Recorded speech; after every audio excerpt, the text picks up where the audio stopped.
Then उसके बाद मैंने फांसी लगाने की कोशिश करी। अब सुसाइड कमिट करना चाहती थी यस, या कर रही थी? कर रही थी मैं बॉम्बे आते ही पहले दिन ही हार मान गई।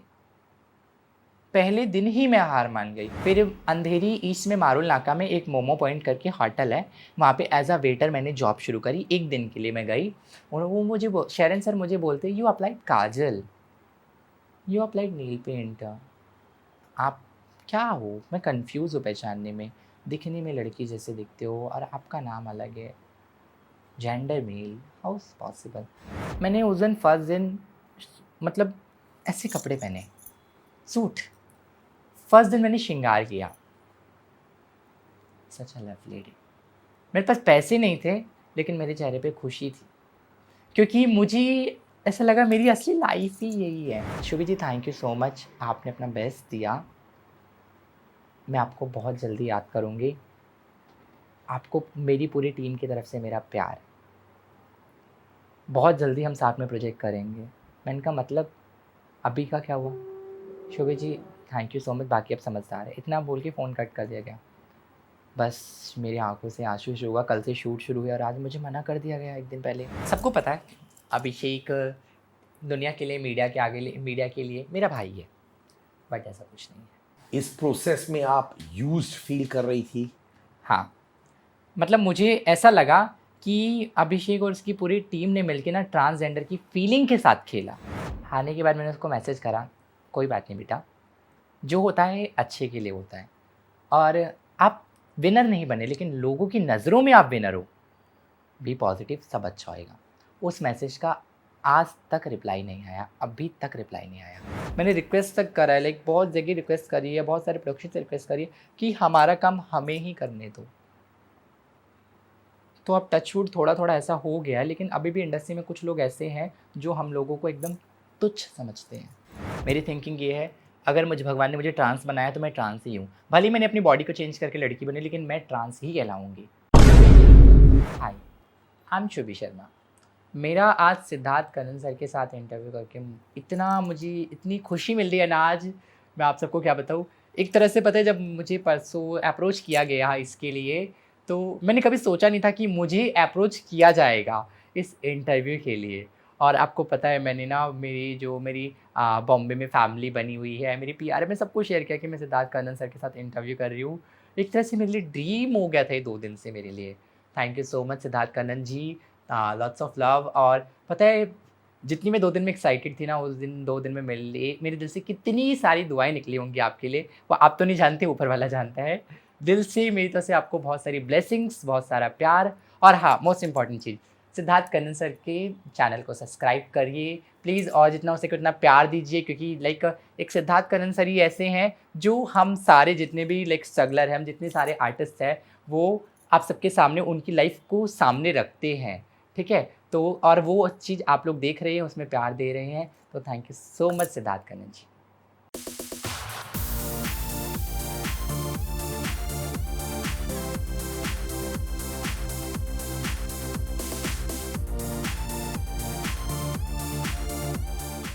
एक एक्टर जिनकी जर्नी के बारे में सुनकर आपके रोंगटे खड़े हो जाएंगे, but she owns her journey and that is what is very inspiring. Shubhi Sharma ji, कैसी हैं आप? मैं बहुत अच्छी हूँ सिद्धार्थ, आप कैसे हैं? मैं बहुत अच्छा हूँ। First of all thank you so much, आपने एज एन एक्टर नहीं, मतलब मैं बोलना चाहूँगी आपने ऐसा जानना चाहा किसी ट्रांस की लाइफ को और एक ट्रांस को मौका दिया आपके साथ इंटरव्यू करने का। मैं बहुत सारा आपको थैंक यू बोलना चाहूँगी इसके लिए पहले। And thank you so much.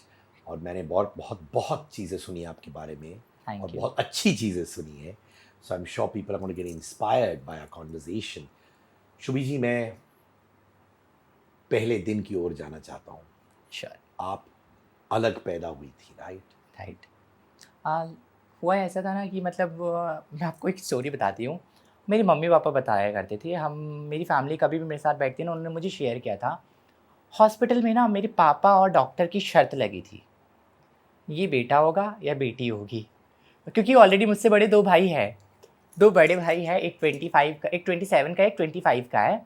और तो मम्मी को चाहिए थी बेटी, पापा ने बोला नहीं बेटा ही होगा, फिर डॉक्टर ने कहा नहीं बेटी होगी। पापा और डॉक्टर में शर्त लगी थी, लाइक मेरा बोर्न हुआ था बिहार भागलपुर में। तो वहाँ पे जैसे शर्त लगी ना, तो फिर पापा ने कहा देखना शर्त मैं ही जीतूँगा। डॉक्टर कह रहे शर्त मैं ही जीतूँगा देखना। ऐसे ही मम्मी ने मुझे पूरी स्टोरी बताई है। तो इस शर्त के अकॉर्डिंग मैं हो गई। टच वुड, जो भी हूँ बहुत अच्छी हूँ। तो मम्मी ने हमेशा मुझे बचपन से बेटी की तरह पाला। मोनोबत मैं जो भी थी, लेकिन मम्मी ने हमेशा मुझे बेटा भी समझा, बेटी भी समझा। कभी मतलब बचपन से पहले मुझे कभी बॉयज़ वाले कपड़े, कभी लड़कियों वाले कपड़े सब पहनाती थी। और है ना, पापा बोलते थे बेटा ही है हमारा बेटा, तुम ऐसे क्यों कर रही हो? तो मम्मी कहती थी नहीं मेरे लिए बेटी है। तो फिर जैसे ही एज मेरी बढ़ी 8 साल की, मैं 8 साल की हो गई ना, उसके बाद है ना मुझे बचपन से ही गर्ल्स की तरह रहना, लड़कियों की तरह कपड़े पहनना, नेल पॉलिश, जेल पॉलिश, ये मुझे इन सब चीज़ों का बहुत शौक था। मम्मी की पायल चुराना, ये सब करना मुझे बहुत शौक था। फिर है ना, मेरा बड़ा भाई डाँटता था मुझे बचपन से, "तू लड़का है, ये सब क्या कर रहा है? ये सब अच्छा नहीं लगता तेरे ऊपर।" तो मैं इग्नोर करती थी, कोई बात नहीं भाई ये बोल दिया। फिर मैं मेरी बिल्डिंग की जो हमारे नेबर्स की बच्ची हैं, उनके साथ मैं खेलने जाती थी और मुझे बस वही बचपन में एक गेम चलता था घर-घर, तो मुझे वही खेलना पसंद था हमेशा। वो खेलना, फिर मुझे फ्रॉक पहनना, मुझे यही सब पसंद था। बट पापा शर्त जीत गए, पापा बहुत खुश थे। फिर पापा ने ये सोचा नहीं हमारे तीनों बेटे हैं। मेरे पापा बहुत खुश थे क्योंकि पापा को सिर्फ़ बेटे ही चाहिए थे। मम्मी का सपना था कि एक बेटी हो हमारी, क्योंकि लाइक हमारे परिवार में बेटी जल्दी किसी की भी है नहीं, तो मम्मी को एक बेटी चाहिए थी। मेरी एज बढ़ती गई, स्कूल टाइम में मैं लाइक 6th या 7th में, हाँ 7th में, स्कूल में ना हमारे स्कूल में वो होते थे फंक्शंस, एनुअल फंक्शंस, 15 अगस्त के फंक्शंस, ऐसे ही छोटे-छोटे फंक्शन होते थे। बॉयज़ स्कूल था, तो मुझे मुझे पढ़ाइयों में मैं अच्छी थी, मैथ्स में बहुत वीक थी।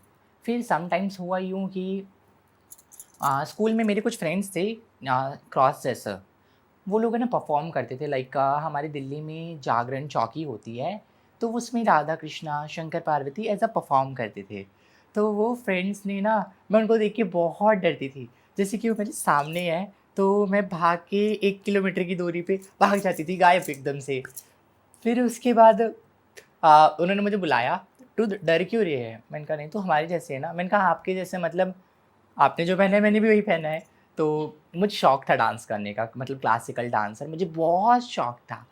शौक में मैंने एक दिन पहना, रेंट पे से आउटफिट लेके आई, मैं अच्छी नहीं लग रही थी, तो उन लोगों ने अपने आउटफिट शेयर करे, अपनी ज्वेलरी शेयर करी, मेरा मेकअप किया। वो दिन मेरे लिए बहुत ऑसम दिन था। और तब मैं 7th में थी, लाइक 13 या 14 ईयर्स की होंगी मैं, 14 ईयर्स समथिंग। तो उसके बाद ऐसे चलता रहा और मैं उनके साथ डेली है ना बाहर परफ़ॉर्म करने जागरण चौकी में जाती रही। तो फिर है ना मम्मी को अच्छा लगा कि चलो अच्छी काम है, अच्छा चीज़ कर रहा है बच्चा मेरा जो भी है। देन उसके बाद है ना भाई के जो फ्रेंड्स हैं वो उसको टॉर्चर करते थे। तेरा भाई उनके साथ घूमता है, गुड़ के साथ घूमता है, मिठू के साथ घूमता है, ऐसा-वैसा समथिंग बहुत टॉर्चर करते थे। देन भाई घर पे आके मम्मी को बोलता था, मम्मी मुझे, फिर भाई ने एक दिन मुझे डाँटा, मारा। देन एवरीडे ऐसा होता था, ऐसा कोई दिन नहीं जिस दिन ऐसा ना हो। मैं घर से बाहर निकलने के लिए भी डरती थी और मतलब मैं फ़ोन भी यूज़ करती थी ना मम्मी का या पापा का, मेरे को तो फ़ोन दिया नहीं था घर वालों ने। तो फ़ोन में मैं अगर यूट्यूब चला रही हूँ, कुछ भी कर रही हूँ, तो वो लोग है ना बोलते थे, "तू कर क्या रही है? मतलब ये सब क्या है?" और किसी का फ़ोन भी, रिलेटिव्स का भी फ़ोन आया, "तो तुझे क्यों फ़ोन आया?" किसी से बात भी मैंने व्हाट्सएप पे की, "तो तुझे क्यों व्हाट्सएप किया?" इतना मेरा भाई मुझे ऐसा बोलता था। इट्स ओके, बड़ा भाई है, उसका बोलने का अधिकार है, वो बोल सकता है, मैंने कभी कुछ नहीं बोला भाई को। फिर आफ्टर सम मंथ्स ना लॉकडाउन आया, लॉकडाउन के 1 साल पहले की बात है। 11th में मैं फ़ेल हो गई। मैंने अकाउंट्स में टॉप किया, इकोनॉमिक्स में फ़ेल हो गई, तो मुझे फ़ेल कर दिया गया 11th स्टैंडर्ड में। तो टीचर्स ने मम्मी-पापा को बुलाया, पापा तो नहीं गए थे, मम्मी गई थी, मम्मी को बुलाया। उन्होंने बोला कि लाइक हमें यकीन नहीं होता ये इतना होशियार होके ऐसे फ़ेल हो गया, ऐसा-वैसा उन्होंने बहुत बोला। देन उसके बाद मम्मी को थोड़ा-सा शर्मिंदगी फ़ील हुई। देन आफ्टर घर जाने के बाद फिर भाई ने भी टॉर्चर करना शुरू करा, मुझे पता था ये तो यही करने वाला है, देख ले तेरे बेटे को, तूने सिर पे चढ़ा रखा है, ऐसा-वैसा। बहुत टॉर्चर करता था भाई मेरा, बहुत ज़्यादा ही। देन उसके बाद फ़ेल होने के बाद है ना मम्मी ने कहा, "ठीक है, तू दोबारा कर।"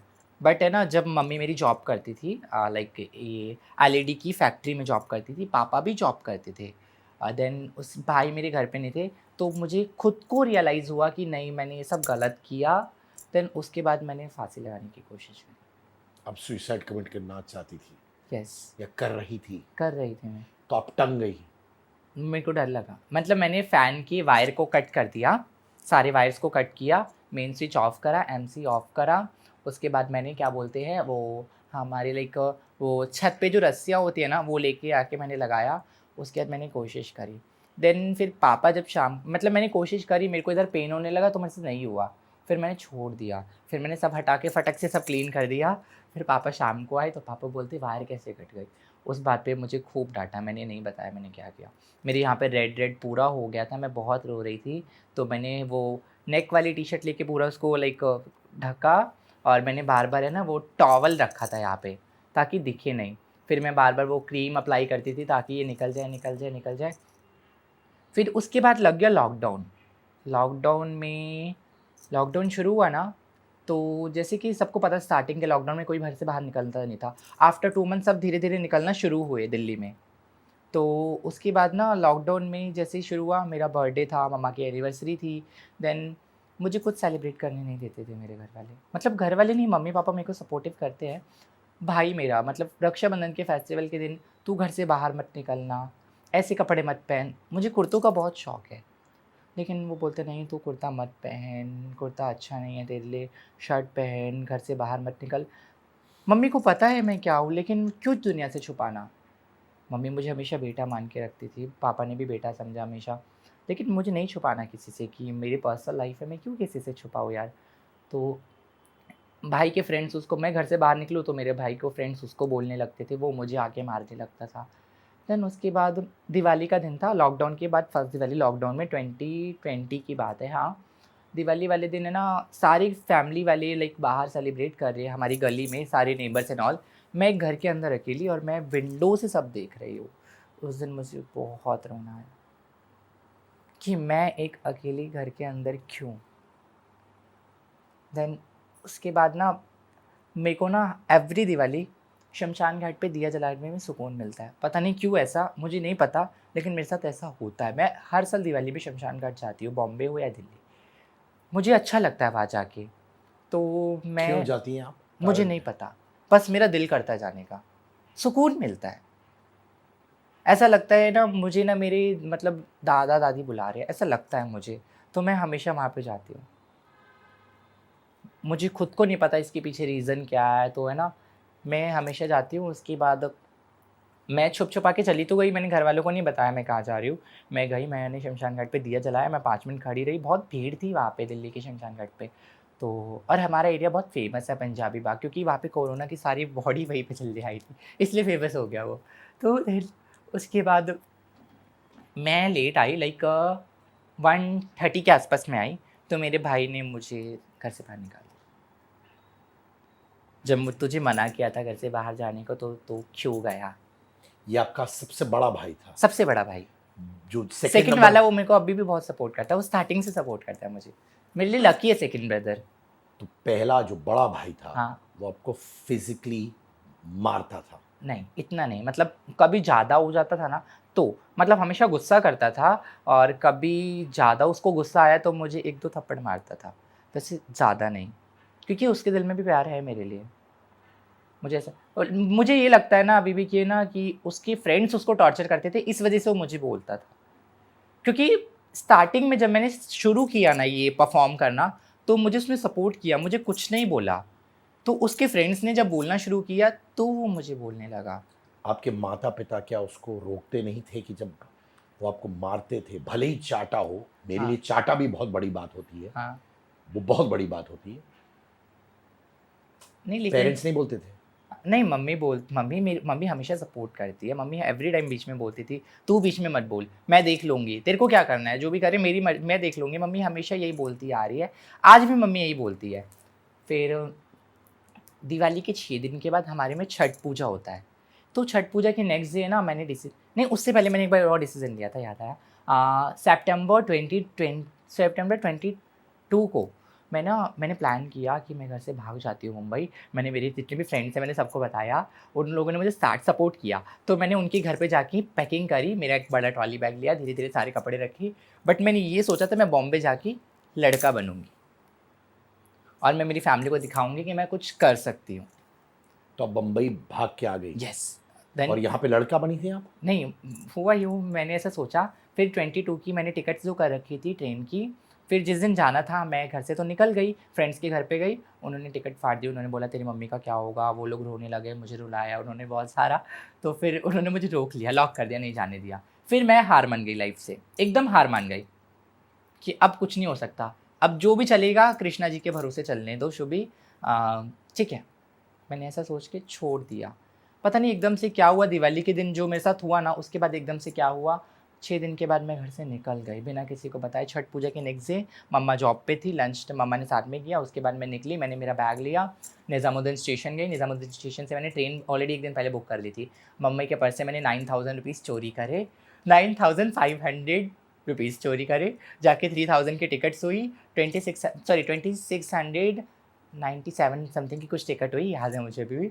तो वो मैंने टिकट्स लेके मैं निकल गई मुंबई। मैंने व्हाट्सएप पे लेटर ड्रॉप कर दिया, मैं ऐसे-ऐसे जा रही हूँ, प्लीज़ मुझे मत रोकना, मैं एक अच्छा लड़का बन के दिखाऊँगा, मैं अच्छी जॉब करूँगा, अच्छे इंडस्ट्री में मुझे नाम चाहिए। क्योंकि मुझे इंडस्ट्री का बचपन से ही शौक था। मतलब मैं 24 घंटे यूट्यूब में ये सब देखती रहती थी, अपकमिंग क्या होने वाला है, ऐसा-वैसा, मुझे बहुत शौक था। स्टार्टिंग में मैं इंस्टा पे मेरे लाइक कुछ 39 फॉलोवर्स थे उस टाइम पे। देन उसके बाद मैंने सब देखा और रही कहाँ मैंने यूट्यूब पे एक पीजी देखा।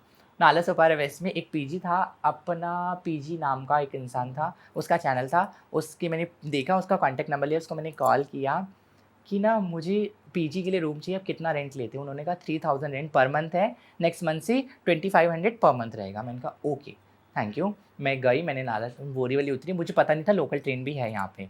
वहाँ से उतर के मैंने रिक्शा किया, रिक्शा करके मैं नालासोपारा गई, उससे मैंने कॉल किया, उसने मुझे पीजी रूम दिया। अब पीजी रूम में मैंने एंटर तो किया, उसके बाद बहुत सरप्राइज़ हो गई मैं पीजी का रूम देख के। क्या था? इतना गंदा रूम, इतना गंदा, मैं ऐसा लग रहा है मैं किस कबाड़ खाने में आ गई। सामने अंदर बेडरूम में 3 लड़के, हॉल में एक छोटा-सा बेड लगा, मुझे हॉल दिया, मैंने पहले क्लीन करा, फिर सेम डे ही रात को एक लड़का और आ गया पीजी में, उसने बहुत ड्रिंक कर रखी थी, लड़का नहीं अंकल ही बोलेंगे, लाइक 45 समथिंग था, वो उस दिन जेल से छूट के आया था। उसी एरिया में ही रहता था वो, तो उसकी वाइफ़ उसको मंथली पेमेंट भेजती थी, तो वो पीजी में रहने आया। टचवुड उस टाइम पे मैं बहुत ज़्यादा क्यूट थी, बहुत ज़्यादा, मैं आपको पिक्चर दिखाऊँगी, बहुत ज़्यादा क्यूट थी मेरी, अभी भी आप क्यूट हो। ब्राउन ब्राउन आँखें, एकदम ब्राउन, नेचुरल एकदम सब कुछ, नेचुरल हेयर, बहुत ज़्यादा। उसने मुझे पता है आधी रात को क्या बोला कि मुझे तेरे गाल पे किस करने दे, मैं तेरे को 5000 दूँगा। मतलब उसका इंटेंशन था फिज़िकल होने का। उसने मुझे ऐसा बोला, मुझे तेरी गाल पे किस करने दे, मैं तेरे को 5000 दूँगा। तो मैंने आधी रात को 2 बजे पीजी के ऑनर को कॉल किया कि प्लीज़ आप है ना मुझे यहाँ के पीजी से निकाल दो, मैं अनकम्फ़र्टेबल हूँ। क्या हुआ, ये लड़का मुझे ऐसे-ऐसे बोल रहा है, ये है, वो है, मैं रोने लग गई। मैं पीजी से दरवाज़ा खोल के नीचे आई, बहुत डर लग रहा, अंधेरा, क्योंकि मुझे बचपन से अंधेरे से डर लगता है और अकेला मैं कहीं खुद अकेले रह नहीं सकती क्योंकि मैं बहुत डरती हूँ इन सब चीज़ों से। मैं बिल्डिंग से बाहर निकली, बहुत अंधेरा, और थोड़ा हमारी बिल्डिंग के थोड़ा-सा लेफ्ट साइड में आगे जाके कब्रिस्तान था, तो मैं और डरने लगी। तो उसने बोला आप एक काम करो, आज की रात एडजस्ट करो, मैं आपको सुबह कुछ कर दूँगा। मैंने कहा मैं तो एडजस्ट कर नहीं पाऊँगी, मैं दरवाजे के बाहर सीढ़ियों पे बैठे-बैठे 1 घंटे के बाद मैंने देखी वो सो गया, फिर जाके मैं बेड पे सो गई। सुबह उठ के मैं पीजी से भाग गई, तो उसने मुझे दूसरा पीजी दिया, मैंने शिफ्ट किया। मम्मी का कंटिन्यू कॉल आ रहा था, तू वापस आ जा, तू वापस आ जा, भैया का कॉल आ रहा था, मेरे कज़न ब्रदर का कॉल आया, पापा का कॉल आया। बट मेरे साथ एक सीन और हुआ उस दिन। जिस दिन मैं घर से निकली ना, तो मैंने स्टेटस रखा, प्लीज़ मम्मी पापा मुझे माफ़ कर देना, मैंने लाइफ़ की बहुत बड़ी गलती की है। अब मैं नहीं रहना चाहती दिल्ली में और आप सबके साथ नहीं रहना चाहती। तो मेरे भाई का मुझे मैसेज आया, स्टेटस डिलीट कर, बस और कुछ नहीं आया। स्टेटस डिलीट कर। मम्मी ने मुझे बोला तेरा बड़ा भाई बहुत रो रहा है, तेरे लिए वापस आ जा। तो मैंने ये बोला अगर वो सच में रो रहा होता ना, मुझे एक बार कॉल करता, मुझे बोलता भाई तू मथुरा उतर जा, मैं तुझे पिक करने आ रहा हूँ। अगर सच में उसको दिल से मेरे लिए कुछ होता। तो कुछ रिस्पॉन्स, मेरे भाइयों का कॉल नहीं आया, पापा का कॉल आया, मम्मी का कॉल आया, मेरे कज़न ब्रदर का कॉल आया। इट्स ओके, कोई बात नहीं। फिर मैंने कहा मुझे प्लीज़ मुझे कुछ दिन अकेला छोड़ दो, मुझे मेरी लाइफ़ पे जीने दो, मुझे नहीं रहना वहाँ पे दिल्ली में। मैं परेशान हो गई हूँ, मुझे पता है वो लाइफ़ मेरे लिए नहीं बनी है।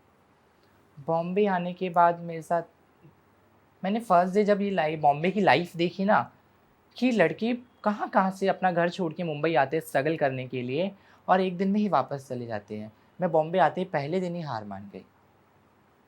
पहले दिन ही मैं हार मान गई। मुझे शौक था, मतलब मैं जब फर्स्ट डे आई ना, रेडी-वेडी होके लेंस, मुझे शौक था डेली लेंस लगाने का। हाँ, आज तो नहीं लगाया मैंने, बट मुझे पहले बहुत शौक था डेली लेंस लगाने का, एकदम क्यूट-क्यूट सा, मतलब क्यूट गे कैसे होते हैं, एकदम क्यूट सा तैयार होके बाहर निकलने का। मैं बाहर निकली, सब लोग मुझे देखते हैं। मैं नाला सोपारा स्टेशन गई, मैंने देखा ट्रेन, मैंने पता किया अच्छा ऐसे-ऐसे ट्रेन है। मैंने एक दिन में सब देख लिया। जिस दिन मैं पहुँची थी, मैं घर से भागी 22 नवंबर को शाम को 5 बजे अगस्त क्रांति राजधानी एक्सप्रेस से। अगले दिन मॉर्निंग में मैं 10 बजे नाला सोपारा पहुँच चुकी थी। आके मैंने सब रूम क्लीन करके नहा के मैं वापस चली गई सब चेक करने के लिए, यहाँ पे क्या है, कैसा है। देन उसके बाद मैं 24 नवंबर को ट्रेन पकड़ के अंधेरी आई, अंधेरी से ₹6 का बस लेके अपना लक्ष्मी इंडस्ट्रियल एस्टेट आई। मैंने लाइक वो अपना जॉब एक ऐप है ना, अपना जॉब, तो मैंने इधर जॉब के लिए भी अप्लाई करने की कोशिश करी। देन यहाँ पे मुझे पता चला production house direct cut production यहाँ पे है, लक्ष्मी इंडस्ट्रियल एस्टेट में। तो वहाँ गई, मैंने ऑफलाइन ऑडिशंस के लिए बहुत ट्राई करा, कुछ नहीं मिला मुझे। मैं फिर हार मान गई, फिर रोने लग गई मैं। पता नहीं मुझे बात-बात पे रोना आ जाता था। देन उसके बाद फिर पैसे ख़त्म हो रहे हैं, मेरे पास 6000 बचे, 6000 में कब सब कैसे चलेगा? ऐसे करते-करते मेरा 3-4 दिन बीत गया।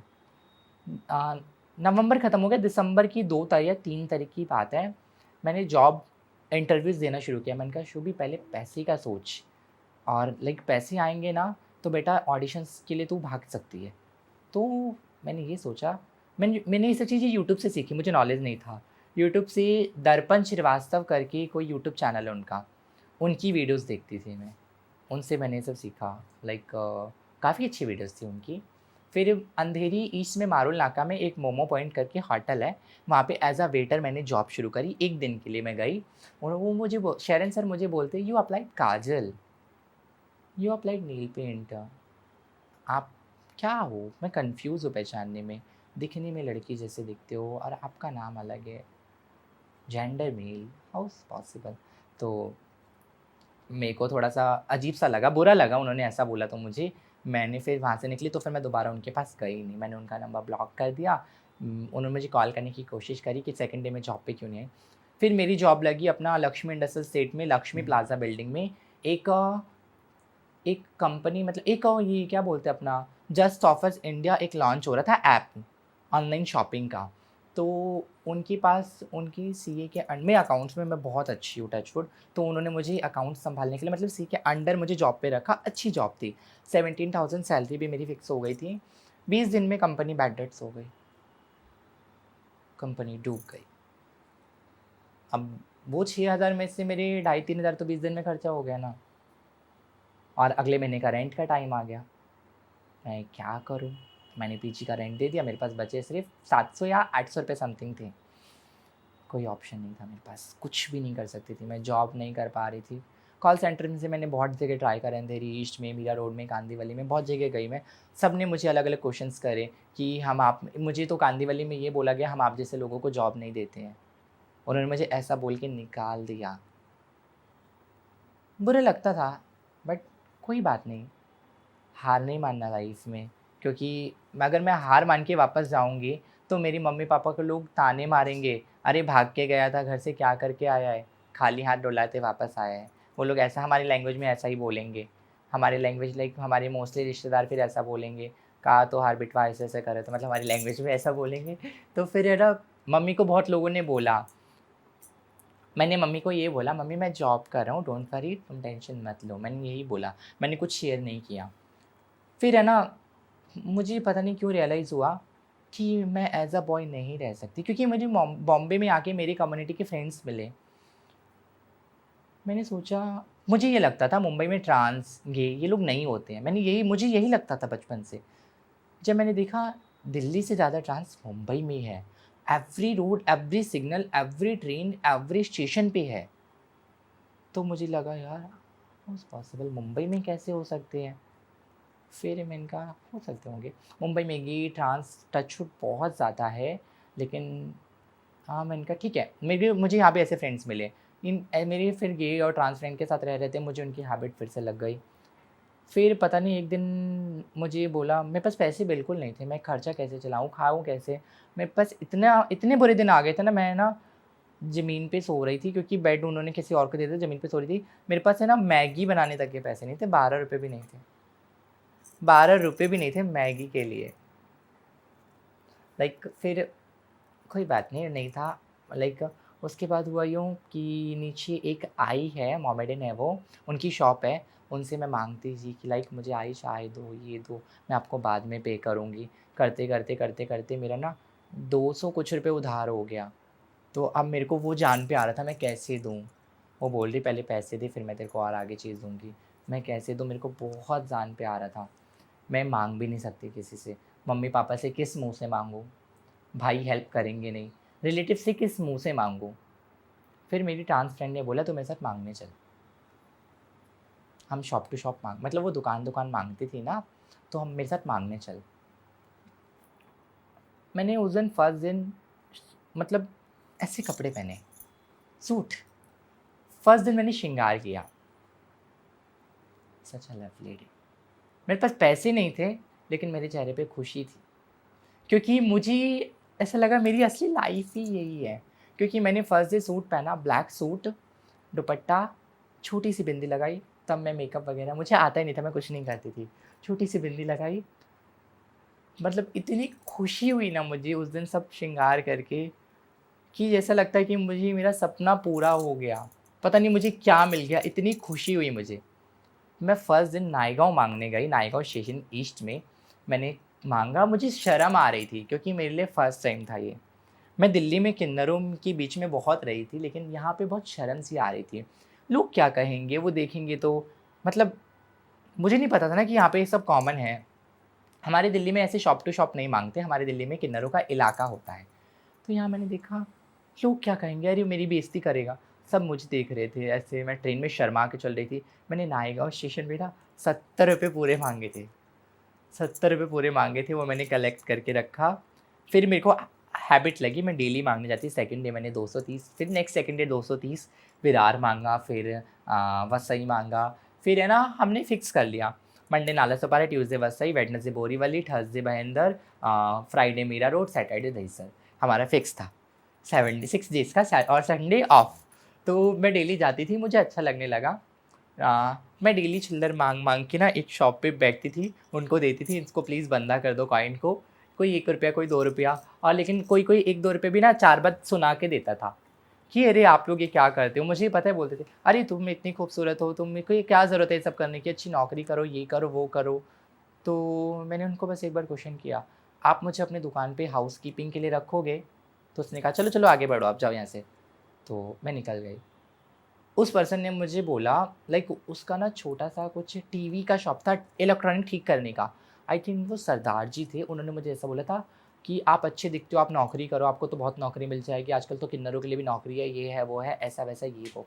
उन्होंने मुझे बोला, जब मैंने उनको एक क्वेश्चन किया ना, आप मुझे अपनी शॉप पे हाउसकीपिंग के लिए रखोगे?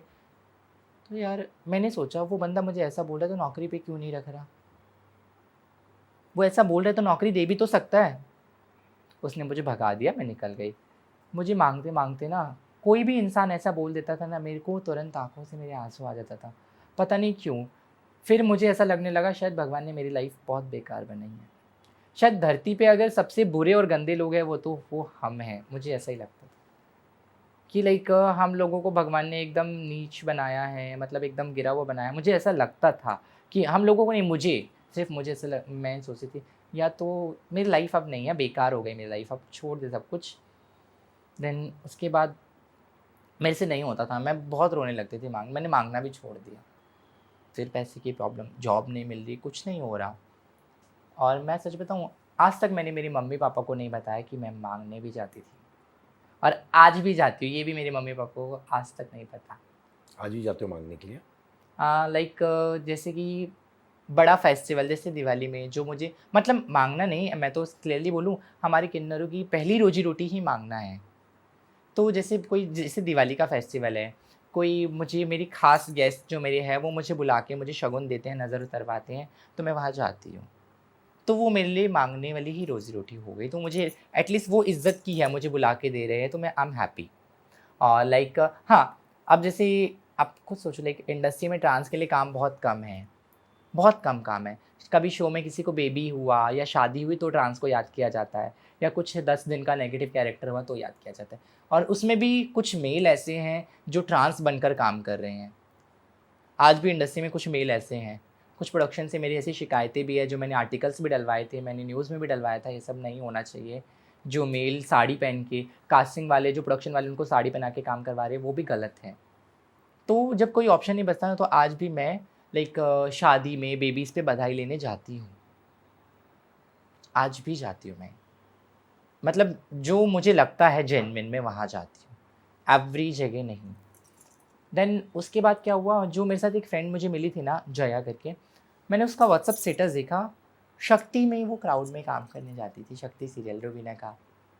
मैं देख के बहुत खुश हुई, इतनी खुशी मैं आपको क्या बताऊँ। तो है ना, मैंने स्टेटस देखा, मैंने उनको बोला मुझे भी शूटिंग पे ले चलो यार, मुझे भी करना है, मेरा सपना है शूटिंग में काम करना। उन्होंने कहा ठीक है, मैं मेरी गुरु से बात करूँगी, तेरे को बुलवाऊँगी। फिर 2 महीने के बाद उन्होंने अपने गुरु से बुलवाया मुझे, मैं अन्नू गुरु से मिली। वो पिछले 16-17 साल से इंडस्ट्री में काम कर रही है। एक आशा, फेम गेम जैसी अच्छी मूवीज़ करी है उन्होंने। तो लाइक उनसे मैं मिली, उन्होंने मुझे कॉन्टैक्ट दिया। उन्होंने मुझे 2 महीने के बाद, सेम डे तो नहीं, 2 महीने के बाद शक्ति में शक्ति लॉकडाउन के बाद जब आगरा से इधर बॉम्बे शिफ्ट हुआ नायगाँव में, मुझे तो बुलाया क्राउड में काम करने के लिए। मुझे 1000 रुपीज़ पर डे देते थे, मैं बहुत खुश होती थी। क्योंकि यार वो सब सपना था, वो पूरा हो रहा है। तो मैंने शक्ति में फर्स्ट डे काम किया। मुझे बहुत शौक है सजना, संवरना, पिक्चर्स क्लिक करना, वीडियो बनाना। तो मैं वहाँ पे भी फ़ोटोज़ खींचती थी। हर आर्टिस्ट के साथ बोलती थी मुझे जैसा रील बनाओ, वीडियो बनाओ। तो सबसे मेरी अच्छी फ्रेंडशिप हो गई। लाइक बोलते ना, first impression is last impression. मेरा पहला impression Naigaon set Ramdev studio में बहुत अच्छा था सबके साथ। आज वो पहला इंप्रेशन मेरे आज तक काम आ रहा है। देन उसके बाद हुआ यूँ कि राधिका मुथुकर उस टाइम पे ससुराल से का सीज़न 2 कर रही थी। 3 साल पहले की बात है ये। तो उससे मेरी अच्छी फ्रेंडशिप हो गई। शक्ति में कुछ कैरेक्टर थे, उनसे मेरी अच्छी फ्रेंडशिप हो गई। देन उसके बाद मैंने प्रतिज्ञा 2 क्राउड में काम किया। तो वहाँ पे भी गई मैं, क्राउड में जाती थी, मुझे अच्छा लगता था। क्राउड में खड़ा होना मेरे लिए बहुत बड़ी बात थी उस टाइम पे। तो वहाँ पे अलाइका शेख के साथ मेरी बहुत अच्छी फ्रेंडशिप हो गई। उसने मुझे अपना कॉन्टैक्ट नंबर शेयर किया, उसने हम लोगों के साथ रील बनाई। तो जब मैं पिक्चर पोस्ट करती थी ना, तो उन सबके फ़ैन पेज हैशटैग डाल के वो रीपोस्ट करते थे। तो मुझे बहुत खुशी होती थी। तब मेरे 50 फॉलोवर से ना लाइक 349 समथिंग फॉलोवर हो गए थे। मुझे बहुत खुशी होती थी इस साइड पे। फिर धीरे-धीरे ना, हमारे में ऐसा एक रूल था, हमारे कोऑर्डिनेटर ने बना रखा था कि कोई भी सेट पे कॉन्टैक्ट नंबर शेयर नहीं करेगा। बट मैं करती थी। मैं शेयर करती थी। तो टचवुड नहीं, मैं पूछ के करती थी। अब सामने से कोई आर्टिस्ट मुझसे आके माँग के ले रहा है, तो मैं पहले सोचती थी और शेयर कर देती थी। देन उसके बाद मैंने कॉन्टैक्ट शेयर किया। टचवुड मुझे उसी कैरेक्टर ने, मतलब जो वहाँ पे काम करती थी, शक्ति में कैरेक्टर थी, नॉर्मल कैमियो कैरेक्टर बने, उन्होंने मुझे रश्मि शर्मा के कास्टिंग डायरेक्टर का नंबर दिया। तो उसके बाद मुझे रश्मि शर्मा प्रोडक्शन ने एक दिन साथिया 2 के लिए कास्ट किया। मुझे एक्टिंग बिल्कुल नहीं आती थी। पता है, कभी-कभी ऐसा होता है कि मतलब ये सॉरी, कोई भी शो वाले ना क्राउड में से किसी भी, जैसे देखते हैं कोई एक लाइन है तो किसी क्राउड में से किसी को दे देते एक लाइन, छोटी-सी लाइन है। कभी-कभी ऐसा होता था। तो मुझे शक्ति के टाइम पे एक लाइन दिया गया था, अब ढोंग करके क्या मिलेगा, क्या फ़ायदा सौम्या, सॉरी रुबीना बोल रही हूँ। अब ढोंग करके क्या फ़ायदा सौम्या। मुझे माइक लगाया, मैं बहुत एक्साइटेड थी उस लाइन के लिए। मैंने अच्छे से मतलब वो रिपीट करा, 5-6 बार, 10 बार रिपीट करा। जब टेक हुआ ना, सब हँसने लगे। सब हँसने लगे, मेरा मुँह उतर गया। मेरे हाथ से माइक छीन लिया गया। तब मुझे ऐसा लगा मुझे एक्टिंग सीखने की नीड है। फिर भी मैंने एक्टिंग नहीं सीखी। साथिया 2 में भी जब मैं गई, बिना ऑडिशन के लिए बिना ऑडिशन दिए मुझे कास्ट किया गया। तो टचवुड मैंने बहुत अच्छा दिया। कैमरे के आगे आके ना मेरी टचवुड इतना अच्छा मैंने काम किया ना, 1 टेक में मैंने लाइक सारी लाइन्स फटाफट बोली, उन सबको पसंद आया। फिर वही मैंने वीडियो लाइक अपना इससे हॉटस्टार से डाउनलोड करके मैंने वही सारे लाइक प्रोडक्शन में भेजती थी। और मैं हर किसी को मैसेज करती थी। हर किसी की प्रोफ़ाइल स्टॉक करना, पहले भी मेरी आदत थी, अभी मैं हर किसी की प्रोफ़ाइल स्टॉक करती हूँ। जैसे कि मैं आपको जैसे आपने किसी को टैग किया तो मैं उसको ओपन करूँगी, देखूँगी कौन है ये, स्टॉक करूँगी। अच्छा इनका ऐसा है, ये है, वो है, मैं सबको स्टॉक करती हूँ। जो मुझे जेन्युइन लगता है मैं उनको फॉलो करती हूँ, उनको टेक्स्ट सामने से मैं खुद करती हूँ। क्योंकि मुझे अच्छा लगता है लोगों के साथ रिलेशन बनाने में, लोगों के साथ फ्रेंडशिप करने में मुझे बहुत अच्छा लगता है। ऐसे ही धीरे-धीरे सेट पे मेरी बहुत सारे आर्टिस्टों के साथ फ्रेंडशिप हो गई, बहुत सारे लोगों के साथ फ्रेंडशिप हो गई, बट मैंने अपना नाम कहीं खराब होने नहीं दिया। फिर शक्ति बंद हो गया, शक्ति बंद हो गया, काम एकदम बंद हो गया। शक्ति में क्या आपको रातों रात सुनाया गया था कि आप अच्छी एक्ट्रेस नहीं हो? ऐसा नहीं, कुछ नहीं हुआ था। किसी ने कुछ नहीं बोला। बस उन लोगों ने हँस के इग्नोर कर दिया, पूरी टीम ने। मैं समझ गई शायद मेरे से अच्छा नहीं हो सकता था। शक्ति बंद हो गया, फिर पैसे का प्रॉब्लम, फिर तब मुझे बॉम्बे में आके लाइक 5 या 6 महीने ही हुए थे। मेरे पास कोई ऑप्शन फिर नहीं बचा। फिर मेरे पास इतने बुरे दिन आ गए, अब मैं रेंट कैसे दूँ? मैंने घर चेंज कर चुकी थी मैं तब, 1 बीएचके 1 आरके का फ्लैट ले चुकी थी मैं। डिपॉज़िट 10,000 दे के जो मैंने अर्निंग करी थी माँग के। और रेंट कितना था? हाँ, रेंट था उसका 2700। लाइक इलेक्ट्रिसिटी सब मिला के 3000 जाता था मेरा, 3000 3200 समथिंग जाता था।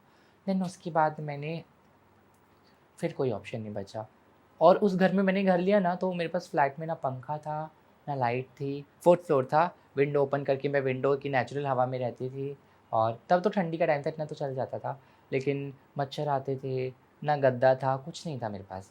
तो मैंने किसी और से गद्दा माँगा, बेडशीट तो मैं दिल्ली से ही लेके आई थी, फिर मैं उस पे ही रहती थी, सोती थी। देन माँग-माँग के मैंने सब कुछ किया। उस टाइम मेरे पास कुछ नहीं था तो मुझे माँगना ही पड़ता था। देन कुछ नहीं बचा ना मेरे पास, फिर है ना, माँगने जाओ ना, लॉकडाउन के बाद है ना, माँगने के बाद लोग नहीं देते थे, शॉप वाले नहीं देते थे, क्योंकि उनका खुद का धंधा नहीं हो रहा तो वो कहाँ से देंगे? और दिन भर में 10 चार्ज माँगने जाते थे। ₹1 ₹2 सारा दिन सुबह से लेके शाम तक माँग के हमारे पास 150-200 रुपए जमा होता था, उससे घर नहीं चल सकता किसी का। 150-200 से कभी घर नहीं चल सकता। मेरी एक फ्रेंड थी, वो सेक्स वर्कर काम करती थी। उसने मुझे सजेस्ट किया, बहुत डरती थी, मुझे नॉलेज ही नहीं था कि ये सब सेक्स एंड ऑल होता क्या है? सच में बिल्कुल नॉलेज नहीं था, क्योंकि मैं उम्र में बहुत छोटी, तब मैं 19 की होने वाली थी। अभी मेरी एज 22 है, तब मैं 19 की होने वाली थी। देन क्या होता है ये सब? मुझे इतना बिल्कुल नॉलेज, हाँ, मैंने सुना है गंदी चीज़ें होती है, गंदा होता है, इतना मुझे नॉलेज था। लेकिन देन उसके बाद मैं जब गई, एक दिन फर्स्ट नाइट ही गई, तो मैं देखती हूँ यार वहाँ पे क सारे लड़के एकदम वो क्या बोलते हैं उसको, ड्रग्स करके, गांजा पी के, वो हाथ में नाइफ एंड ऑल, वो सब लेके, फर्स्ट डे ही मैं देख के रोने लगी। कहाँ गई थी आप ये? नाला सुपारा ईस्ट में ब्रिज के नीचे, वहाँ पे बहुत सारे प्रोस्टिट्यूटर, ट्रांस लाइक और फीमेल्स खड़ी रहती हैं वहाँ पे। तो मैं उनके साथ गई थी, मतलब बहुत ज़्यादा डर लगता था। आए दिन वहाँ पे झगड़े, आए दिन किसी का सर फोड़ रही है, बहुत मतलब ऐसा होता था। मैंने पूछा, कह रहे मेरे रोज़ होता है यहाँ पे। बेटा आदत डाल ले, ये डेली का है। फर्स्ट डे गई, इट्स ओके, खाली हाथ घर आई। सेकंड डे गई, मेरे को एक क्लाइंट मिला, उसने कहा मुझे, सीधा बोला डायरेक्टली, चलेगी क्या? तो मैं पहले थोड़ा-सा शर्माई, क्योंकि मुझे नॉलेज नहीं था क्या अमाउंट बोलना है, क्या है। मैंने हाँ बोल दिया। मैंने उनको बोला आप मुझे कितना पे करोगे? उसने कहा मैं तेरे को 500 पे करता हूँ। देन है ना, फिर जाना कहाँ है मुझे वो भी नहीं पता था। ये लोग कोई बिल्डिंग में कहीं भी घुस जाता था ये वो। फिर मैंने छोड़ दिया, सॉरी मैं नहीं जाती, मैंने बोल के छोड़ दिया। फिर घर पे आई, मैं ना ऑनलाइन फ़ोन चलाते-चलाते मुझे किसी ने ये सेक्स चैट ऐप मुझे सजेस्ट करा, लाइक अ ग्राइंडर। तो मैंने उसको ओपन किया, मैंने उससे ट्राई किया, क्योंकि मेरे पास कुछ ऑप्शन ही नहीं था अर्निंग करने का, कुछ भी ऑप्शन नहीं था। मैंने उसको ओपन किया, फिर मेरे को लाइक उस पे क्लाइंट मिले। फर्स्ट क्लाइंट जेन्युइन क्लाइंट मिला, मुझसे मीरा रोड में मिला, लाइक हम फिज़िकल हुए। उसने मुझे 1 नाइट का 7000 पे किया। मुझे उसकी फिर लत लग गई। सेकंड डे मेरे साथ क्या हुआ, फिर मुझे एक क्लाइंट मिला, उसने मुझे बोला आई विल पे यू 2500। मुझे उसने पिक करा मीरा रोड स्टेशन से, मुझे लेके वो पता नहीं किसी सुनसान जगह ले गया। मैंने कहा ये क्या है? कह रहे नहीं उधर मेरा घर है, चलो ना चलो। वहाँ गई मैं, वहाँ पे मैं आगे खड़ी रही, मैदान के पास जाके उसने कहा 1 मिनट रुको। पीछे से एक बंदा है, बोलता है मैं पुलिस वाला हूँ, उसने मुझे ज़ोर की थप्पड़ मारा। मेरे पास जो थोड़े बहुत पैसे थे छीन लिया, फ़ोन छोड़ दिया, उसने कहा जा तू अभी यहाँ से। मैं बहुत रोई, उसने कहा आज के, फिर मैंने कान पकड़, मैंने कहा आज के बाद ये सब मुझसे नहीं होगा, टच वुड। मैंने कहा इट्स ओके, जो होगा भगवान भरोसे। उसके 1 मंथ बाद होली का फेस्टिवल, नहीं होली का फेस्टिवल नहीं, होली तो जा चुकी थी, सॉरी, दिवाली का फेस्टिवल आ गया। फिर मैंने कहा अब शुभी एक रास्ता है, दिवाली का टाइम है, मांगने जा। मैं दिवाली मांगने गई, मैंने 10 दिन में 40,000 कमाया, क्योंकि दिवाली में लोग देते हैं, कोई 100, कोई 50, कोई 200, कोई 500। मैं अकेले जाती थी, छोटा सा पर्स लिया। मुझे पहले मैंने आपको बताया मुझे तैयार होने का बहुत शौक है। साड़ी पहनी, लाइक बहुत प्यारी सी, तैयार होके गई। लोग देख के है ना एकदम, मतलब सामने से देखते ही दे देते थे मुझे टचवुड। और है ना, वसई में, भयंदर में और दहिसर में लोग इतने मेरे से क्लोज हो गए ना, मतलब इतने अच्छे कांटेक्ट बन गए ना, मेरे को जाते ही दे देते थे। कभी कभी तो गूगल पे भी कर देते थे, इतने क्लोज बन गए थे लोग मेरे साथ। तो उसके बाद है ना डेल में फिर हर वीक जाने लगी। हर वीक जाते जाते जाते उन लोग के साथ मेरा अच्छा हो गया। फिर मैंने सोचा नहीं, अब मेरे को अच्छा अर्निंग हो रहा है। तब मैं टचवुड पर डे 1000 1500 ऐसा कमाती थी। और मैं घर से 10 बजे निकल जाती थी और 1 2 बजे तक घर आ जाती थी, क्योंकि उसके बाद शाम को काफ़ी डांस मार्केट मांगने जाते थे तो मैं नहीं जाती थी। देन उसके बाद जैसे ही फिर मुझे पहला काम मिला इंडस्ट्री में, कौन सा मिला था, हाँ साथिया मिला था। उसके बाद ना एक मैं मांगते मांगते ना, एक मेरी फ्रेंड थी, उसका पार्लर है, मैं उसके पास मांगने जाती थी। मुझे बोलती थी शुभी दीदी आप आए तो नज़र उतारो ना। कोई नज़र उतारने का 50 रुपये देता था, कोई 100 रुपये भी देता था, कोई 200 भी देता था। मेरे को, मैं खुश, मैं दिल से उनके लिए लाइक दुआ करती थी, उनके दिल से उनकी शॉप की नज़र उतारती थी। टचवुड बोलती थी आप हर फ्राइडे सैटरडे आया करो, आप आते हो ना मेरी शॉप में धंधा बहुत अच्छा होता है। मैं आज भी, मुझे वो ना एवरी फेस्टिवल पे बुलाती है, महेंद्र में उनकी शॉप पे बहुत मानती है। तो उनको मैंने बोला आप एक बार मेरा मेकअप करो, आप एक बार मेरा मेकअप करो, मुझे ना शौक है रेडी होने का, हम इंस्टा पे पोस्ट करेंगे, मेरे 400 500 फॉलोअर हैं, उनका कोलैब करेंगे। मतलब मैं बढ़ा के बोलती थी मैं एक आर्टिस्ट हूँ, ऐसी हूँ वैसी हूँ, मैंने देखो शक्ति में काम किया है, ये किया है वो किया है। तो उसने मेरा मेकअप किया, मुझे रेडी किया, मैंने अपने पैसों से फ़ोटोग्राफ़र के पास जाके फ़ोटोज़ क्लिक करवाई। दिवाली का टाइम था, तो मुझे बहुत खुशी हुई, बहुत खुशी हुई। उसके बाद है ना मैं हर जगह जाके अपना प्रमोशन मैं खुद करती थी। मतलब किसी और का करना चाहिए मुझे, लेकिन मैं मेरा प्रमोशन करती थी। मैं ऐसी हूँ, मैं वैसी हूँ, ये है वो है। टचवुड ऐसे ही उसने मेरे को 3 4 फ्रेंड से और मिलवाया अपने, उन लोगों ने मुझे अपने घर पे बुलाया, अब मुझसे ब्लेसिंग्स ली, आशीर्वाद लिया। और उनको बहुत खुशी, उन्होंने मुझे शगुन दिया, चोपी दिया। टचवुड बहुत अच्छा लगा मुझे, सच में बहुत अच्छा लगा। देन उसके बाद फिर उसके बाद मुझे कौन सा एक और शो ऑफ़र आया था, संजोग, रश्मि शर्मा का ही शो था संजोग। ये था जी टीवी का, मैंने उसमें काम किया, उस पे भी मेरा इंप्रेशन बहुत अच्छा। उसकी एक्ट्रेस शेफाली शर्मा, रजनीश दुग्गल, वो भी आज रजनीश दुग्गल मुझे बहुत मानते हैं, उनके साथ भी मेरा अच्छा बॉन्ड हुआ। फर्स्ट डे एक ही दिन का शूट था, बहुत अच्छा लगा मुझे उनके साथ काम करके। टचवुड मैंने इन 6 महीनों में इतनी अच्छी रेपुटेशन अपनी बनाई ना। बट हाँ, इसके पीछे भी किसी का हाथ है। मेरी जो डांस कम्युनिटी में पहले गुरु माँ थी अन्नू जी, जो मैंने बताया मुझे मेरी फ्रेंड ने मिलवाया, वो मुझे इंडस्ट्री में लेके गई। पहला काम उन्होंने ही दिया। मुझे बहुत सारे एक्टर्स से उन्होंने मिलवाया। मुझे काफ़ी कॉन्टेक्ट्स उन्होंने बना के दिए। तो देखो आज भी मैं उनका शुक्रगुज़ार हूँ, मैं इनका एहसान ज़िंदगी भर भी पूरा करूँगी तो भी कम है। तो लाइक उनके साथ मेरा थोड़ा बहुत बीच में हो गया था झगड़ा भी, लेकिन मैं उनकी आज भी बहुत इज़्ज़त करती हूँ, बहुत रिस्पेक्ट करती हूँ। हमारी ट्रांस कम्युनिटी में ना गुरु, गुरु के ऊपर गुरु, चेले, चेले के नीचे चेले, ऐसा होता है। ये काफ़ी सालों से चला आ रहा है, हमारे यहाँ पे परंपरा ये है। हमारे परिवार बने हैं मुंबई में, तो हम सबका परिवार अलग-अलग है। तो उनको ये था कि मैं उनसे कभी दूर ना जाऊँ। उनसे मैं दूर गई ना, लेकिन दूसरे परिवार में, मतलब मेरे नई गुरु को बनाया, तो उनको थोड़ा-सा हर्ट हुआ। फिर बाद में उन्होंने मुझे माफ़ किया। देन उसके बाद उनके बाकी सारे जो ट्रांस थे ना, जो पिछले, सॉरी मैं किसी ट्रांस को गलत नहीं बोलूँगी, जो पिछले 16 साल से, 8 साल से, 10 साल से इंडस्ट्री में काम कर रहे हैं एज़ अ क्राउड में, तो वो लोग सोचते थे साला कल का आया 3 महीने में यहाँ से यहाँ निकल गया और हम इतने साल से हैं, क्योंकि वो, देखो बोलना नहीं चाहिए, वो लोग है ना कुछ कर नहीं पा रहे थे। लोगों से पहचान बनाना, बातें करना, सबसे बड़ी चीज़ होती है अपना इंप्रेशन कैसा है, हम किसी से कैसे बात कर रहे हैं, तो वो नहीं कर पाते थे अच्छे से। वो उसमें खुश थे, बट मुझे और बेटर चाहिए था। मुझे क्राउड से निकल के, देखो मैं आज भी क्राउड में 1000 रुपीज़ में काम करने जाती हूँ। जो इस कोऑर्डिनेटर ने मुझे पहला काम दिया था, मैं आज भी उसके काम के लिए कभी मना नहीं करती, क्योंकि मैंने स्टार्टिंग वहीं से करी है। मेरी थिंकिंग ये है, मेरा सर जितना आसमान में चला जाए, पैर ज़मीन पे ही रहेगा। तो देन उसके बाद ना ये हुआ कि वो लोग जेलस फ़ील करते थे मुझसे, फिर गुरु को बोलते थे तुमने इसको बढ़ावा दे रखा है, मैंने बोला था तुम्हारे लिए हानिकारक है, ये है वो है, शुभी तुम्हारे साथ ऐसा करेगी, तुम्हारे को देखना एक दिन वो कर देगी, ऐसा बहुत ताना मारते थे, बहुत ज़्यादा ताना मारते थे। फिर वो मुझे डांटते थे, देख तेरी वजह से मुझे गाली दे के बोलती थी, तेरी वजह से देख मुझे सुनना पड़ता है, ये वो ऐसा वैसा। मैंने कहा गुरु छोड़ो ना, क्या किसी के भड़कावे में आते हो, झाड़ू मारो सबको। मैं इग्नोर करके साइड हो जाती थी। लेकिन टचवुड मैंने सब देखा, सब सेल्फिश है, बट मेरे से सेल्फिश नहीं बनना चाहता। मैं देख रही हूँ सब अपना सोच रहे, तो मैं भी क्यों ना मेरा सोचूं। जैसे मुझे 1-2 काम मिला, फिर और काम मिले, और फिर पता नहीं अपने आप है ना, मेरे को किसी शो के लिए अप्रोच किया गया। कौन सा शो था वो, कौन सा शो था, कलर्स का ही शो था, कलर्स का ही कोई शो था, ध्यान में नहीं आ रहा मुझे। काफ़ी वो बंद हो गया वो शो। तो ये प्रोडक्शन वालों ने, रश्मि शर्मा ने किसी को मेरा नंबर शेयर किया, रश्मि शर्मा प्रोडक्शन ने, कि ये बहुत अच्छी डांस है, आप इनको कांटेक्ट कर लो। उन्होंने, उनसे किसी ने पूछा होगा, तो उन लोगों ने बोला हमें रश्मि शर्मा टेलीविज़न से आपका नंबर मिला है, हमारे शो के लिए हम आपको अप्रोच करना चाहते हैं, ये वो ऐसा वैसा। कौन सा शो था वो, कोई तो शो था, मैं भूल गई। तो हम गए वहाँ पे, तो गए तो वो लोग, वही वो सब मेरे पुराने ट्रेंड्स फ्रेंड आए थे, इसको इसको कास्टिंग से बुलाया है, ऐसा है वैसा, ये बोलने लगे। मैंने इग्नोर कर दिया, कोई बात नहीं।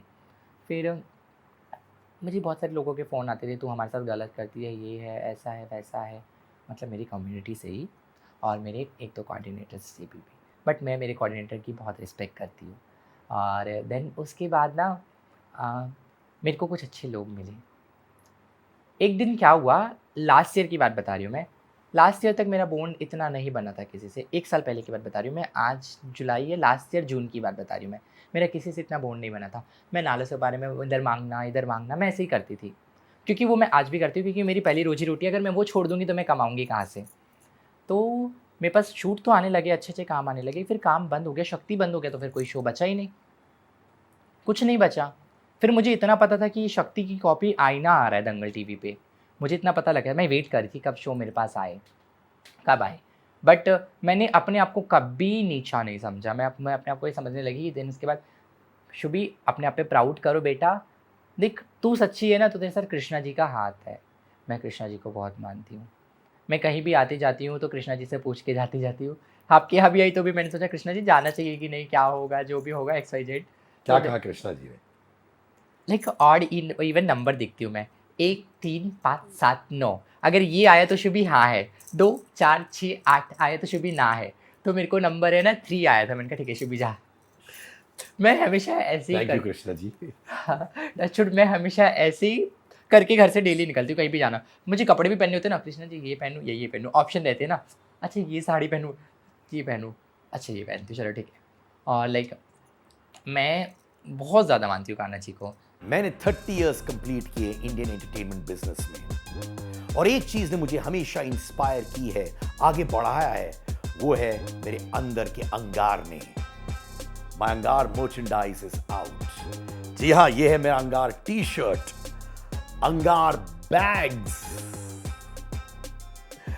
अंगार मग्स, और साथ में जो भी लाइनें मैं बोलता हूं दिल से मेरे पॉडकास्ट में, मेरे चैट शो में, वो सारी लाइनें होंगी मेरी टी शर्ट्स, हुडीज, जंपर्स में, at a very very affordable price.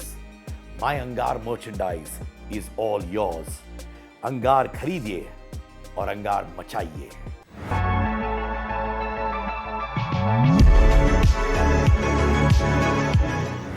Last year है ना, मेरे पास एक मूवी ऑफर आई, बहुत बड़ी मूवी। LSD 2 यस, क्या हुआ उसमें फिर?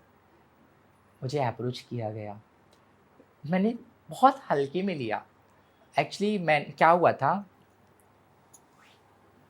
सॉरी, एक्चुअली क्या हुआ था कि मैं ना, बारिश के दिन थे, जून 15 की बात है। वहाँ पे हुआ ऐसा कि मैं हमारे वहाँ पे शॉप ओपनिंग होते हैं ना, तो हम बधाई लेने जाते हैं, शादीज़ होती है तो हम बधाई लेने, मैं मेरे ट्रांस फ्रेंड्स के साथ बधाई लेने जा रही थी, लास्ट ईयर की बात है। तो हुआ यूँ, मेरा ऑटो ड्राइवर था ना, उसका एक्सीडेंट हो गया, उसका पैर पूरा फट गया सेम डे। फिर वहाँ से हम उसको हॉस्पिटल लेके घर आए ना, तो मुझे एक कॉल आया, hi I am Shivani Dubey from Casting Bay. मैंने कहा यस बोलिए। तो कहते मैम हमारी एक मूवी है बालाजी टेलीफिल्म्स की, LSD 2, हम आपके उसके लिए आपको अप्रोच करना चाहते हैं।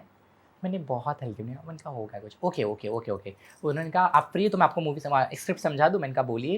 उन्होंने मुझे स्क्रिप्ट समझाई, मुझे कुछ समझ नहीं आया। कुल्लू का कैरेक्टर है, कुछ समझ नहीं आया मुझे, मैंने बहुत हल्के में लिया। और कास्टिंग भी कौन-सा है, फिर मैंने इंस्टा ओपन करा, कास्टिंग भी सर्च करा। कास्टिंग भी कौन-सा प्रोडक्शन है, अच्छा ऐसा है, ओके, ओके। मैंने कहा कौन होगी शिवानी दुबे, कोई होगी, फेक होंगे, क्योंकि फेक भी आजकल बहुत हैं। तो मुझे लगा फेक होंगे, पता नहीं भगवान जाने कैसा होगा, क्या होगा। फिर पता नहीं, उन्होंने बोला मैम ऑडिशन देने आ सकते हो? पर नहीं, पहले उन्होंने बोला आप ऑडिशन वीडियो बना के दो, मैं आपको स्क्रिप्ट भेज रही हूँ। मैंने कुल्लू का कैरेक्टर देखा, 3 स्क्रिप्ट आई। मैं शॉक, इतना सारा मैं कैसे करूँगी, मुझे कुछ नहीं आता। उन्होंने कहा मैम आप ऑडिशन मत बनाओ, आप, उन्होंने मुझे लाइक 24 जुलाई को ऑडिशन देने के लिए कास्टिंग वे की ऑफ़िस बुलाया आरामनगर। मैं चली गई, मैंने फर्स्ट ऑडिशन दिया। मैंने सच्ची बताऊँ, मैं सीरियस बिल्कुल नहीं थी। मैंने स्क्रिप्ट पढ़ी, 1 टेक में हाँ, हाँ, मैं रेडी हूँ, ओके। ऑडिशन दिया, okay ma'am, thank you so much. Next day मुझे कॉल आया, मैम आप शॉर्टलिस्टेड हो। यकीन नहीं मानोगे, इंडिया में 150 ट्रांस में से मैं शॉर्टलिस्टेड थी। कितनी प्राउड की बात है मेरे लिए। फिर भी मैंने उसको हल्के में लिया। ठीक है, फिर मुझे बुलाया गया, बोलते मैम वर्कशॉप अगर करवाना चाहें तो आप करोगे? मैंने कहा वर्कशॉप क्या होता है? मुझे पता नहीं था। कह रहे आपको एक्टिंग वगैरह हम आपको पूरा स्क्रिप्ट सिखाएँगे, समझाएँगे। मैंने कहा ओके। वर्कशॉप के लिए मैं गई, फर्स्ट उन्होंने बोला आप डेट्स बता दो कब-कब। मैंने कहा सुनो मेरी बात, 6 ऑफ जुलाई मेरा बर्थडे होता है, मैं नहीं दे सकती। 5th ऑफ जुलाई मेरा एक इवेंट है, मुझे एज़ अ चीफ गेस्ट जाना है, मैं नहीं दे सकती। 4 जुलाई का इवेंट था, 5th तो मैं दे सकती हूँ, 4th मैं फ्री नहीं हूँ, 3rd आ जाऊँगी, 2nd आ जाऊँगी। 1st जुलाई को ऐसा बात हुआ, मैंने कहा ओके मैम। मैंने कहा अगर आप ज़्यादा दिन से वर्कशॉप कराओगे तो मैं कन्विंस लूँगी। ओके, मैं मेरे एटीट्यूड में मैंने बात करी, फिर मैं गई फर्स्ट डे मैं एक्टिंग कोच से मिली, रितेश जी से, फिर प्रोड्यूसर तन्वी गांधी से मिली मैं, तो मेरे लिए सब नया था। मैंने कहा क्या हो, मैंने तब फिर भी मैंने हल्के में लिया। फिर मुझे पता चला वहाँ पे मेरी फर्स्ट डे उनसे मैंने वर्कशॉप दिया, मुझे बेटर लगा, उनसे उन्होंने मुझसे मेरे बारे में सब पूछा, ओके। मैंने खुल के सब, पहले तो मैं थोड़ा-सा शर्माई, मुझे अनकम्फर्टेबल फ़ील लगा। उन्होंने मुझसे एक स्क्रिप्ट देखी मुझसे, फिर ऑडिशन लिया। मैंने ऑडिशन दिया, परफेक्ट, 1 टेक में परफेक्ट, बहुत अच्छा, सब खुश। तन्वी गांधी बहुत खुश थी, प्रोड्यूसर तन्वी गांधी। देन उसके बाद है ना, सेकंड डे मैं वर्कशॉप के लिए फिर गई, तो मुझे पता चला बोनीता भी शॉर्टलिस्टेड है।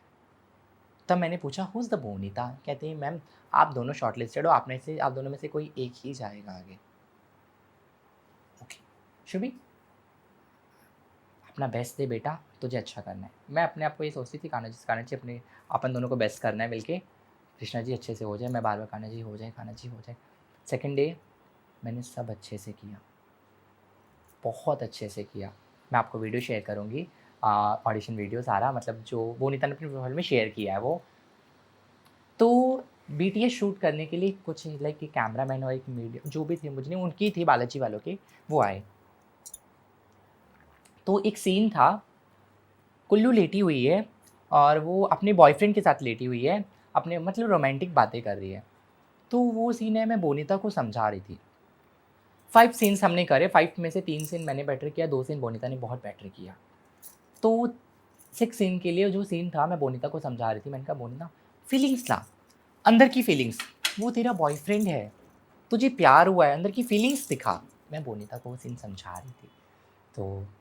तो हम दोनों का देखो, फिर है ना, मुझे उन्होंने बोला, मैं टेक्स्ट किया तुरंत, शुभी जी प्लीज़ आप ऐसा मत करो, किसी को कुछ बताओ मत, आपके लिए प्रॉब्लम होगी, अपनी चीज़ें किसी और से शेयर मत करो। मैंने कहा ओके छोड़ो ना, जाने दो। तुरंत टेक्स्ट आया, मेरे सामने बैठी और मुझे टेक्स्ट करे। मैंने कहा ओके, इट्स ओके। देन उसके बाद मुझसे पूछा, उन्होंने मेरा इंटरव्यू लिया फिर वहाँ पे, शुभी जी मुझे आप ये बताइए, अगर आप दोनों में से अगर बोनीता फाइनल होती है तो आप क्या? मैंने कहा सुनो मेरी बात, बोनीता अगर अपना बेस्ट देगी, उसके नसीब में होगा, उसकी मेहनत होगी, तो वो इस मूवी के लिए बनी होगी। अगर मेरे नसीब में होगा तो मैं इस मूवी के लिए बनी हूँ। पूरी टीम को मैं बहुत पसंद थी। 6 ऑफ जुलाई मेरा बर्थडे था, 5th को फिर हमने और वर्कशॉप के लिए गए हम दोनों। टचवुड बहुत बेस्ट दिया मैंने, मेरा बहुत बेस्ट दिया। लाइक तन्वी गांधी भी नहीं, हाँ जब लंच टाइम हुआ तो तन्वी गांधी और रितेश जी ने भी बोला Shubhi you are the best. मुझे लगा फिर ना मेरे अंदर थोड़ा सा ऐसा, नहीं फिर बोनीता को नहीं स्टार्ट कास्ट करेंगे, मुझे ही करेंगे, मेरे माइंड में ऐसा चल रहा था। देन उसके बाद ना हुआ यू, शोभी जी फिर है ना, वो जो और वर्कशॉप के लिए ना, वो पारितोष था एक लड़का, वो जो उसको फीमेल बना रखा है, और भी आर्टिस्ट थे, वो भी लीड थे उस मेल लीड में। तो उन लोगों ने मेरी तारीफ़ करी, शुभी आपने एक नंबर करा, अप्रतिम। सब मेरी टचवुड सब मेरी तारीफ़ कर रहे थे। तो मैं चने की झाड़ पे चढ़ गई। तो ऐसा हुआ कि मैं एक्साइटेड हो गई, सब मेरी तारीफ़ कर रहे। तो मुझे बहुत अच्छा लगने लगा कि सब मेरी तारीफ़ कर रहे हैं। तो मैं मन में सोची, शुभी अब बेटा ये मूवी तेरे हाथ में ही है। आई थॉट 14 या 16 जुलाई को शूट स्टार्ट था, मूवी तेरे हाथ में है। नेक्स्ट डे मेरा बर्थडे था, सबने मिलके मेरे को बर्थडे विश करा, बहुत प्यार से मेरा बर्थडे सेलिब्रेट करा। I am too much happy, बहुत अच्छा लगा। क्योंकि मेरे लिए फर्स्ट टाइम था कि ये कोई प्रोडक्शन टीम मिलके मेरे को बर्थडे विश कर रही है, बर्थडे सेलिब्रेट कर रही है। मेरी लाइफ में फर्स्ट टाइम था ये सब। तो मुझे लगा मैं फाइनल, मुझे, मैं नाम नहीं बता सकती, बट मुझे किसी ने फ़ोन करके बोला, शुभी पूरी टीम ने मिलके आपको फाइनल किया है। हाउ स्वीट, बहुत खुश हो गई। फिर है ना, कल शूट है, 1 या 2 दिन पहले मुझे रात को कॉल आया तन्वी गांधी का, Shubhi can I call you now? मैंने कहा yes ma'am sure. Shubhi ji thank you so much, आपने अपना इतना कीमती वक्त दिया। उससे पहले मुझे क्या बोला गया था कि शुभी जी आप कुछ आप कॉन्ट्रैक्ट साइन नहीं करेंगे, कोई शो नहीं लेंगे, कोई इवेंट नहीं लेंगे, मुझे ऐसा बोला था। उनके पीछे मैंने 2-3 शो छोड़े, इवेंट्स छोड़े। तो मैंने कहा ओके कोई बात, इतनी बड़ी मूवी आ रही तो मैं ये सब क्यों करूँ छोटे मोटे काम, और वो भी लीड आ रही है। मुझे नहीं पता था लीड लीड हीरोइन कास्ट किया गया, मुझे तब भी नहीं पता था कि लीड है। मैंने जब मूवी देखी ना तो मुझे पता लगा लीड हीरोइन थी मैं। तो Shubhi ji thank you so much, आपने अपना बेस्ट दिया। मैं आपको बहुत जल्दी याद करूँगी। आपको मेरी पूरी टीम की तरफ से मेरा प्यार। बहुत जल्दी हम साथ में प्रोजेक्ट करेंगे। मैंने कहा मतलब अभी का क्या हुआ? Shubhi ji thank you so much, बाकी अब समझदार है। इतना बोल के फ़ोन कट कर दिया गया। बस मेरी आँखों से आँसू शुरू हुआ, कल से शूट शुरू हुआ और आज मुझे मना कर दिया गया 1 दिन पहले। हाउ इज़ पॉसिबल, ऐसे कैसे हो सकता है? तो मैंने पूछने की कोशिश करी, कुछ रीज़न आप मुझे बताइए, क्या हुआ? कैसे हुआ? मैं आपसे मिल सकती हूँ? शुभी जी वी आई एम बिज़ी, हम नहीं मिल सकते, सॉरी। फिर मैंने, क्या हुआ? बहुत रोई। सेम डे आई थॉट किसका तो बर्थडे था, वहाँ पे एकता मैम और सुशांत देविका रानी कोहिनूर, तो वो वहीं पे थी। मैंने उनको टेक्स्ट करा, मैंने कहा बहन ऐसा-ऐसा मेरे साथ हुआ, मुझे LSD 2 के लिए अप्रोच किया गया, ये हुआ, मुझे अभी मना कर दिया गया, कल से शूट है। तो उन्होंने मुझे बोला बेटा कोई बात नहीं बहन, जो भी होगा अच्छा होता है, नेक्स्ट के लिए ट्राई कर। उन्होंने मुझे हौसला दिया, सुशांत देविका ने बहुत प्यार से हौसला दिया। मैंने कहा thank you so much, but आपको प्लीज़ पता कर सकते हो क्यों हुआ मेरे साथ ऐसा? मैंने 1-2 जगह फिर मैंने पता करने की कोशिश करी, मैं बहुत रोई। वो इतनी बड़ी अपॉर्च्युनिटी मेरे हाथ से चली गई, वो भी लास्ट मोमेंट पे।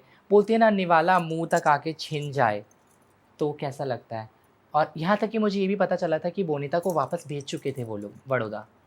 बॉम्बे में सिर्फ मैं थी, मतलब भेज चुके थे तो मतलब उन्होंने मुझे ही फाइनल किया था। मुझे किसी ने बताया था कॉल करके सब चीज़ें।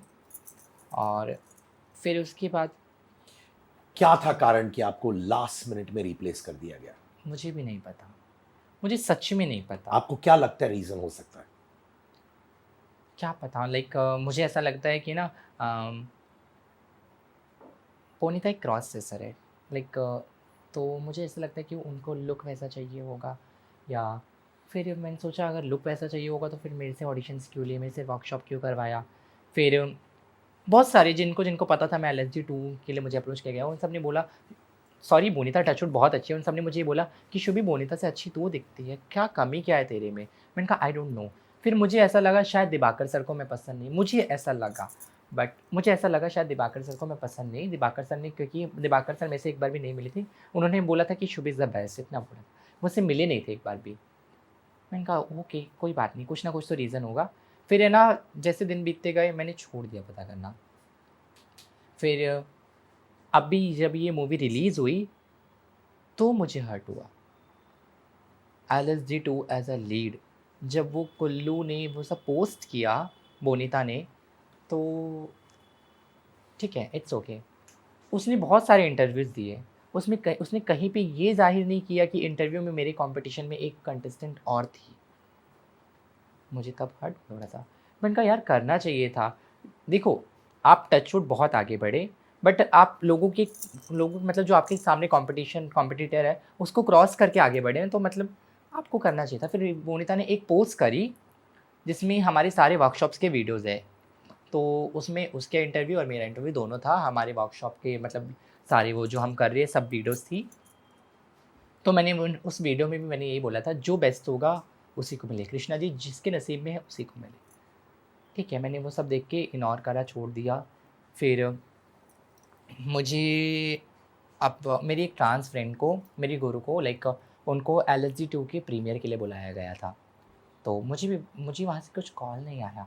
मुझे बोला हम साथ में जाएँगे, मैंने कहा मैं नहीं जा सकती। ना मुझे किसी का कॉल आया, ना मुझे मैसेज आया, और मैं जाऊँगी तो मुझे और हर्ट होएगा, मुझे रोना आएगा कि आज इस कैरेक्टर के लिए मैं बनी थी शायद। ठीक है, बट इस सबसे अच्छा मुझे तब लगा कि एकता मैम मेरे लिए भगवान समान है, क्योंकि उसने एक ट्रांस को लीड काम दिया। इंडिया में फर्स्ट टाइम ऐसा हुआ कि कोई ट्रांसजेंडर लीड हीरोइन काम कर रही है। आह, उसके बाद मैं कुछ चीजें जानना चाहता हूँ आपसे। श्योर। अभिषेक कुमार और आपका क्या हुआ था प्रॉब्लम?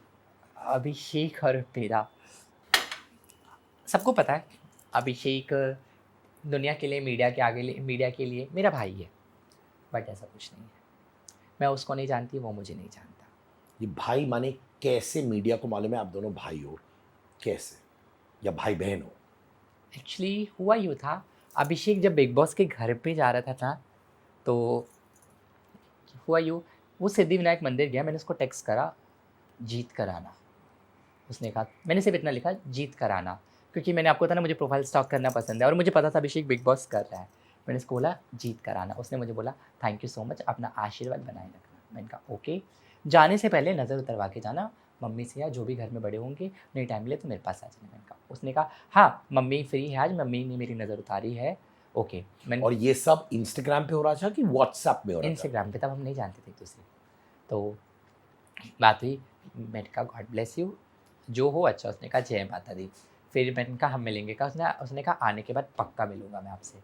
हो गया, ख़त्म। सेम डे शाम को वो बिग बॉस के घर में चला गया, क्योंकि लाइक जैसे आज थर्सडे तो परसों सैटरडे था, टेलीकास्ट होना था, और ये 13 अक्टूबर की बात है। देन मॉर्निंग में हमारी चैट से बात हुई। उसके बाद फिर है ना 5 दिन के बाद पता नहीं अभिषेक के साथ कुछ तो हुआ था घर में ना, कुछ तो हुआ था, मैं भूल गई क्या हुआ था स्टार्टिंग में। तो मुझे उसके PR का मैसेज आया इंस्टाग्राम पे, Shubhi ji can you share me your number, आप इंटरव्यू दोगे का? मुझे नहीं पता, नहीं कहा कैसा इंटरव्यू?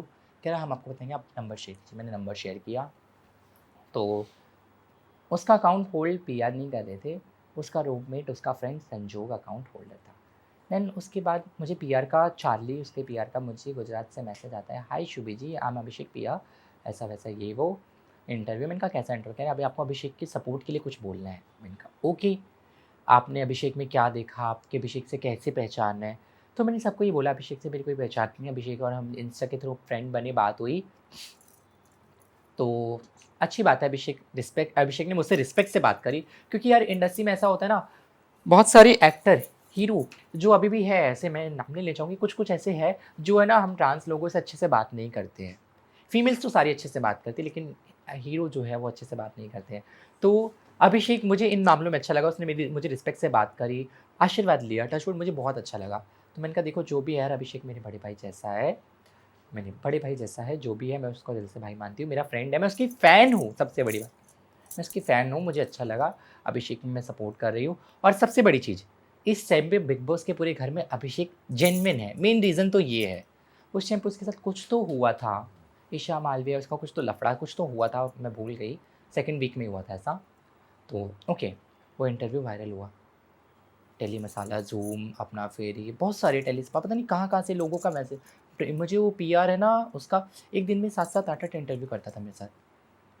उनका PR आपसे करवाता था? हाँ, लिंक भेजता था ज़ूम कॉन्फ्रेंस, मैं शॉक, मैंने कहा इतने सारे इंटरव्यू, मैं बार-बार एक ही लाइन बोल के मैं इरिटेट हो रही थी। मैंने कहा ठीक है, अगर किसी के लिए अच्छा हो रहा है तो कोई बात नहीं, अगर मेरे से किसी का अच्छा होता है तो होने दो। पर इस दौरान आपने फेस टू फेस मुलाकात नहीं की अभिषेक के साथ? आज तक नहीं करी। आज तक नहीं की। तो एक इंस्टाग्राम के बैक एंड फोर्थ मैसेज पर PR ने डिसाइड कर दिया कि अभिषेक और आप भाई बहन हैं? नहीं, ये PR ने डिसाइड नहीं किया, मैं आपको बता रही हूँ। देन उसके बाद हुआ यूँ, इंटरव्यूज़ लोगों को पसंद आने लगे, हर कोई ट्रांस कोई ट्रांस क्यों सपोर्ट कर रही है अभिषेक का? हर कोई यही जानना चाहता था ट्रांस क्यों सपोर्ट कर रही है? तो मुझसे पता नहीं कौन से इंटरव्यू को पता नहीं कोई होगा, उन्होंने मुझसे पूछा, अभिषेक ने आपके लिए क्या किया? जैसे रुबीना ने आपके ट्रस्ट को लाख रुपए डोनेट किया, रुबीना आपके लिए करती है, अभिषेक ने आपके लिए क्या किया? तो मैंने उनको एक छोटा-सा आंसर दिया कि हम मंदिर में जाएँ, भगवान के दान पात्र में 500 रुपए चढ़ाएँ और दूसरा पर्सन मंदिर में जाए वो कुछ ना चढ़ाए तो भगवान उसको आशीर्वाद नहीं देगा? दोनों को स बराबर का आशीर्वाद देगा ना भगवान। हमारे पास भी हमें कोई हाथ में शगुन रखेगा तभी हम आशीर्वाद देंगे, नहीं। भगवान ने हमें बनाया है ब्लेसिंग्स देने के लिए, दुआएँ देने के लिए। अभिषेक ने मुझसे अच्छे से बात करी, इसलिए मैं अभिषेक के सपोर्ट में, और दूसरी चीज़ अभिषेक जेन्युइन खेल रहा है और कोई रीज़न नहीं है, ठीक है। तो एक दिन मुझे फिर पीआर का मैसेज आया। मैंने उसको बोला ठीक है, मैं एक कोलैब वीडियो देती हूँ अभिषेक के सपोर्ट में। मैंने उसको टेक्स्ट करा, मैंने एक वीडियो बनाई, hi friends I am Shubhi Sharma, Abhishek को मैं सपोर्ट कर रही हूँ, ऐसा-वैसा ये वो।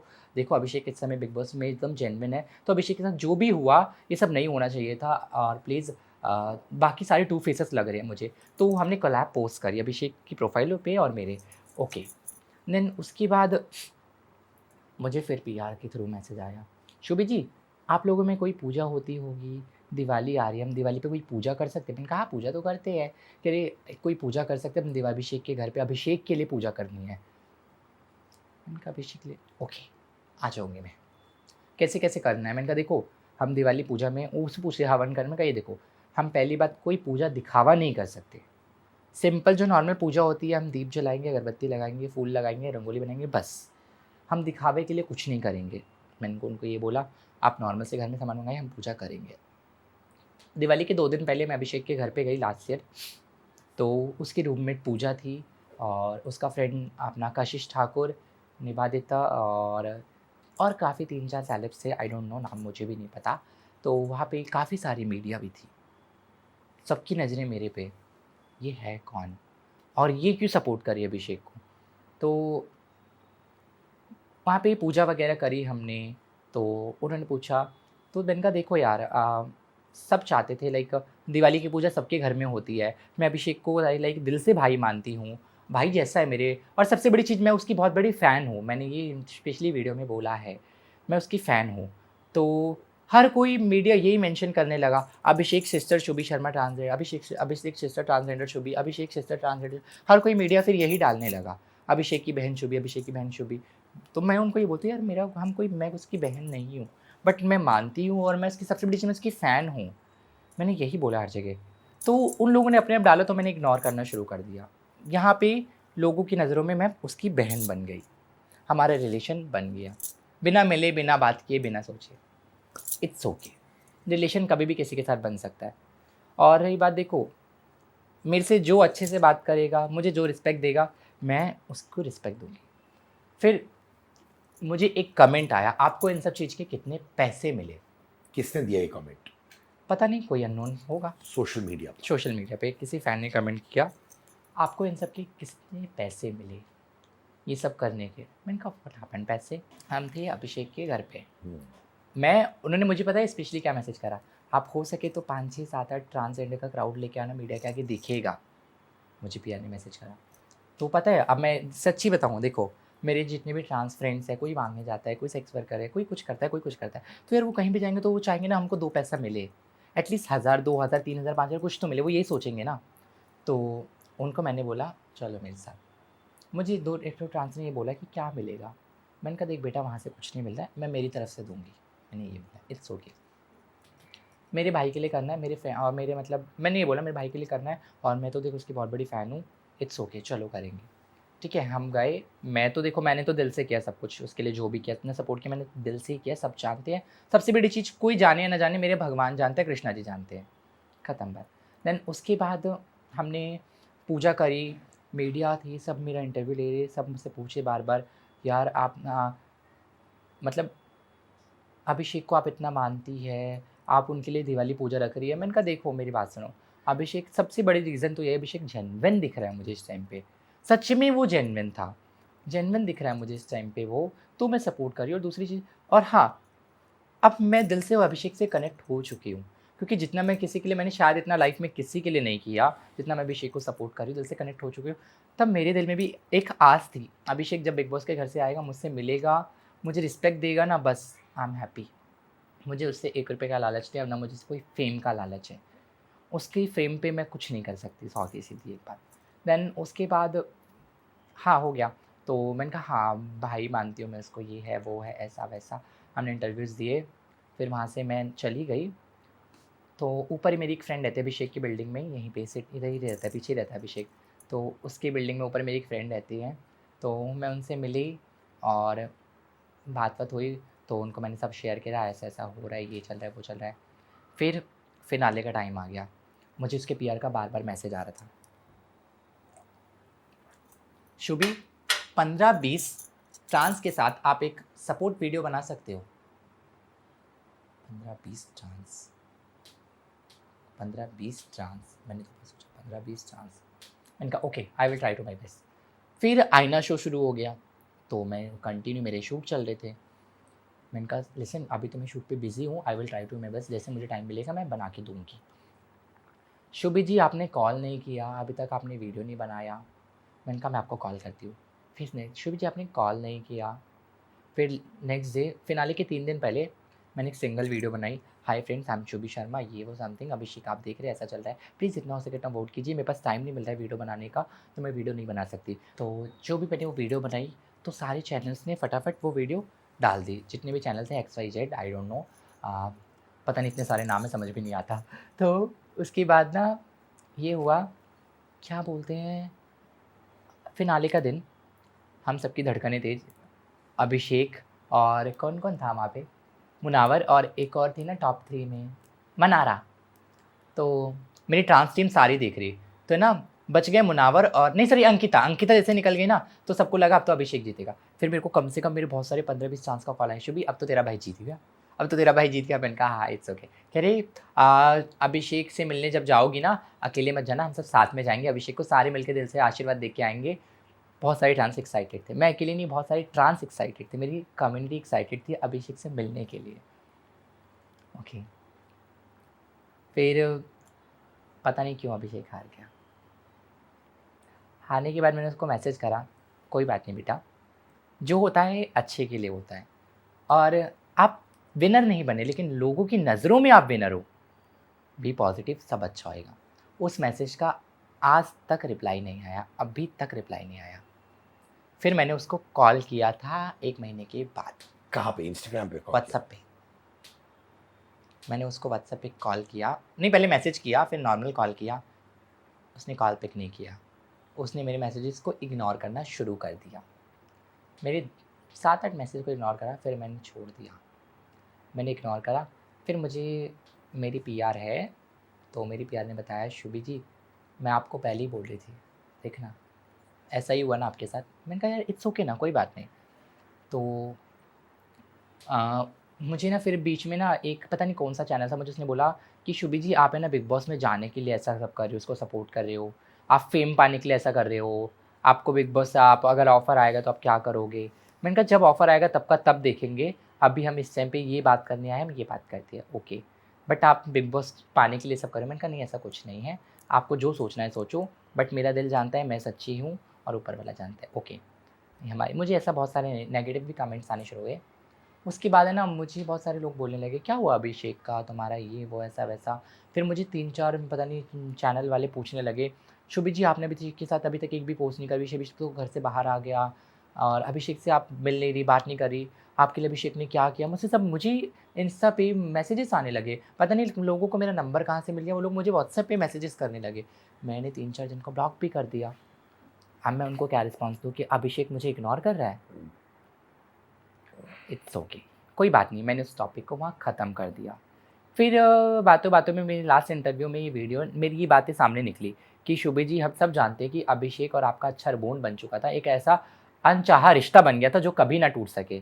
मैंने कहा देखो रिश्ता तो मैं चाहती थी हमारा जन्मों-जन्म तक रहे, मैं उसको भाई मान रही थी तो दिल से मेरा भाई बन के रहे, लेकिन वो नहीं हो पाया। तो ये बातें वो चैनल से फैल गई।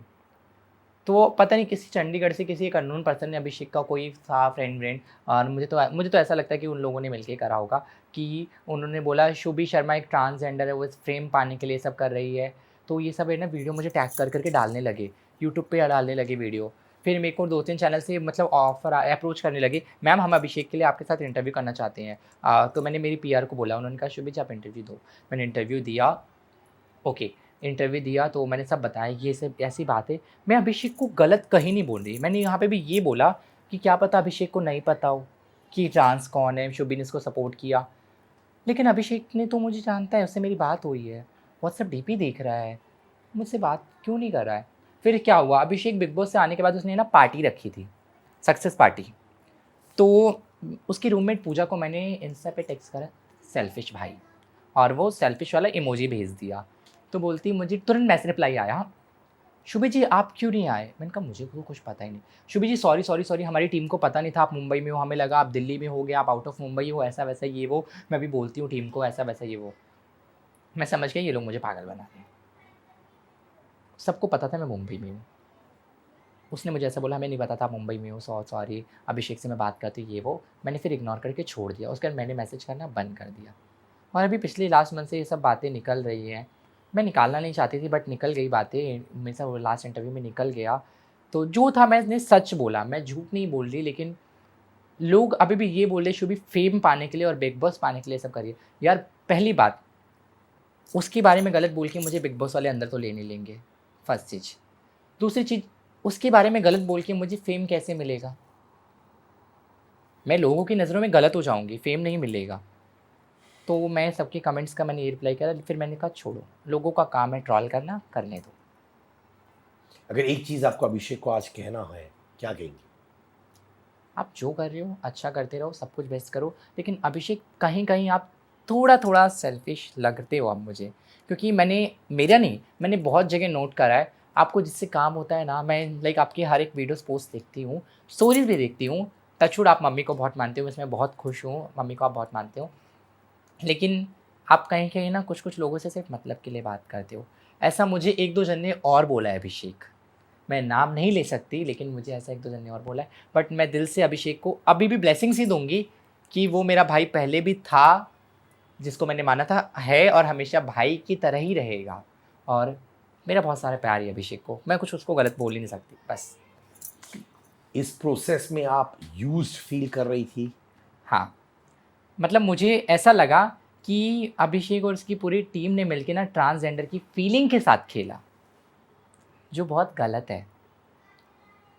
यार एक चीज़ पता है आपको, एक मेल और एक फीमेल के दिल से ज़्यादा ना एक ट्रांस का दिल खेलता है, मतलब वो फील करता है हर एक चीज़, प्यार हो, धोखा हो, कुछ भी अटैचमेंट हो, हमारा दिल बहुत ज़्यादा फील करता है अंदर से।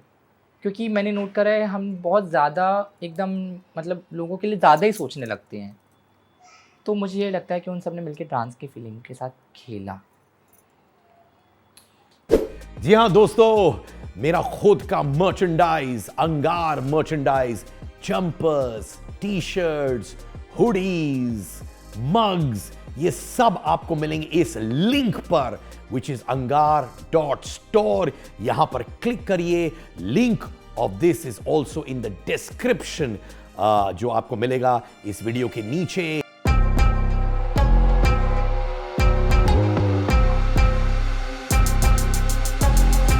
रुबीना दिलैक और रूपाली गांगुली, आपने रूपाली के साथ काम किया अनुपमा में, यस शक्ति ऑब्वियसली रुबीना के साथ, जी। उन दोनों के साथ आपका बॉन्ड कैसे है? रुबीना के साथ तो बहुत अच्छा बॉन्ड है। रुबीना मेरी गुरु अन्नू जी को बहुत मानती है। एवरी हो, बेबी हो, प्रेगनेंसी था, सबसे पहले उनको कॉल करती है, अन्नू जी मैं प्रेग्नेंट हूँ, अन्नू जी बेबी हो गया, अन्नू जी आपको आना है, मेरी नज़र तारने आ रहा हो। और अन्नू गुरु हमेशा मुझे लेके जाती थी। उनके साथ मेरा बहुत अच्छा बॉन्ड। रुबीना ना कोई प्रॉब्लम, आपको पता है पहली ऐसी लड़की रुबीना ऐसी है जिसने लॉकडाउन पीरियड में हम सबके साथ जूम कॉन्फ्रेंस पे मीटिंग करी, सभी ट्रांस के साथ, जितने शक्ति के ट्रांस थे, सबसे प्रॉब्लम पूछी, सबके लिए राशन प्रोवाइड किया, सबके लिए कपड़े प्रोवाइड किए, हमारे ट्रस्ट को लाखों डोनेट किया। पहली ऐसी इंडस्ट्री से लड़की है वो। हैट्स ऑफ उसको। लाइक यार जितने ट्रांस के पेट में वो राशन गया होगा ना, सब ने दिल से दुआ दी थी उसको। और आज रुबीना के घर में 2 प्यारी प्यारी माँ लक्ष्मी के स्वरूप है, 2 बेटियां हैं, हम बहुत खुश हैं। और रही बात रूपाली जी की, रूपाली जी तो जब भी मुझे मिलती है, अभी रिसेंटली क्या हुआ, मैं उनके सेट पे गई थी, मेरा कज़न ब्रदर आया था, मेरे कज़न ब्रदर को अनुपमा बहुत पसंद है, मैं सेट पे गई थी रिसेंटली, अभी 2 महीने हो गए। तो सेट पे जाती है ना, रूपाली जी एक सीन कर रही थी अपना गौरव खन्ना के साथ, तो है ना उन्होंने मुझे देखा, और पता है सीरियसली तो मैंने रूपाली जी के साथ है ना 2 साल पहले काम किया था अनुपमा, 2 साल 2.5 साल के बाद हम मिले, उन्होंने मुझे देखा दूर से, शुभी जी राम राम, मैं शॉक, एकदम से किसके बाद मैंने देखा रूपाली जी, और वो पता है मैं डायरेक्ट रूम में चली गई, मैंने राम राम करके मैं रूम में चली गई, पीछे पीछे शीन छोड़ के रूम में आई, आप हो ना, आप हो ना, आप जाना मत प्लीज़, आप मत जाना।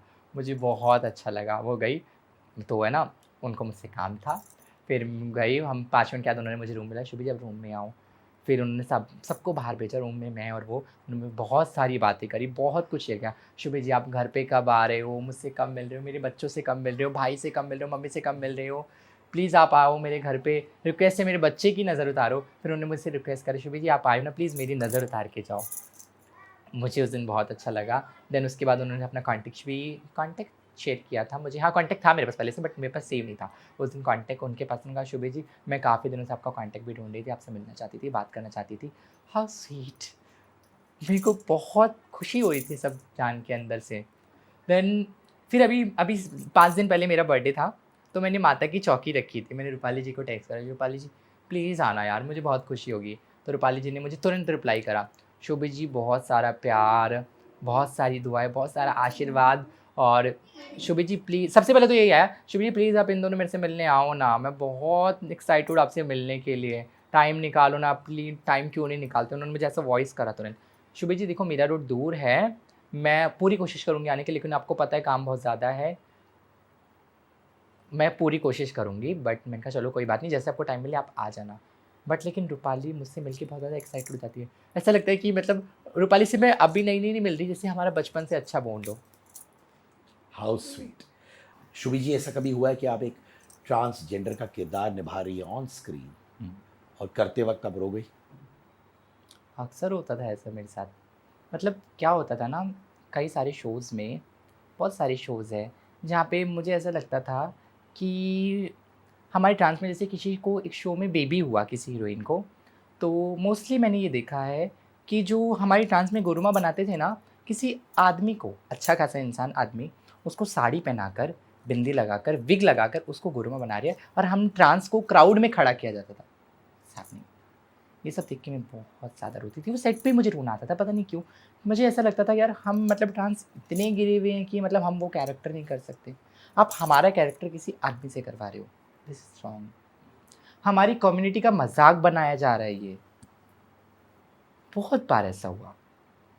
रिसेंटली एक शो था डोरी, अभी रिसेंटली की बात है 2-3 महीने पहले, मुझे नहीं, मेरा उसको प्रोडक्शन से कुछ कॉन्टैक्ट नहीं था, तो उन लोगों ने 1-2 मेल्स को ट्रांस बना के काम करवाया था। जब मैंने वो प्रोमो देखा ना, तो मैंने फटक से कास्टिंग वालों को टेक्स्ट करा, व्हाट्स हैपनिंग, ये सब क्या है? ऐसा नहीं होना चाहिए। तो फिर मैंने न्यूज़ में आर्टिकल्स डलवाए मेरे पीआर को बोल के times of India and all में, कि ये सब नहीं होना चाहिए, कि किसी आदमी को साड़ी पहनाकर, ट्रांस बनाकर आप काम करवा रहे हो, वो गलत है। मेरी थिंकिंग ये है, जिसका काम उसी को साझे दूजा करे तो ठेंगा बाजे। जो काम हम ट्रांस कर सकते हैं, अगर वो आप आदमी करेंगे तो हम लोग कहाँ जाएँगे? देखो, फर्स्ट चीज़, हमें एज़ अ मेल काम नहीं मिलता, एज़ अ फीमेल काम नहीं मिलता। हमारी इंडस्ट्री में बहुत सारे ट्रांस हैं जो फीमेल दिखते हैं, लड़कियों से भी खूबसूरत दिखते हैं, लेकिन उनको क्या हम लीड हीरोइन बना सकते हैं? नहीं बना सकते।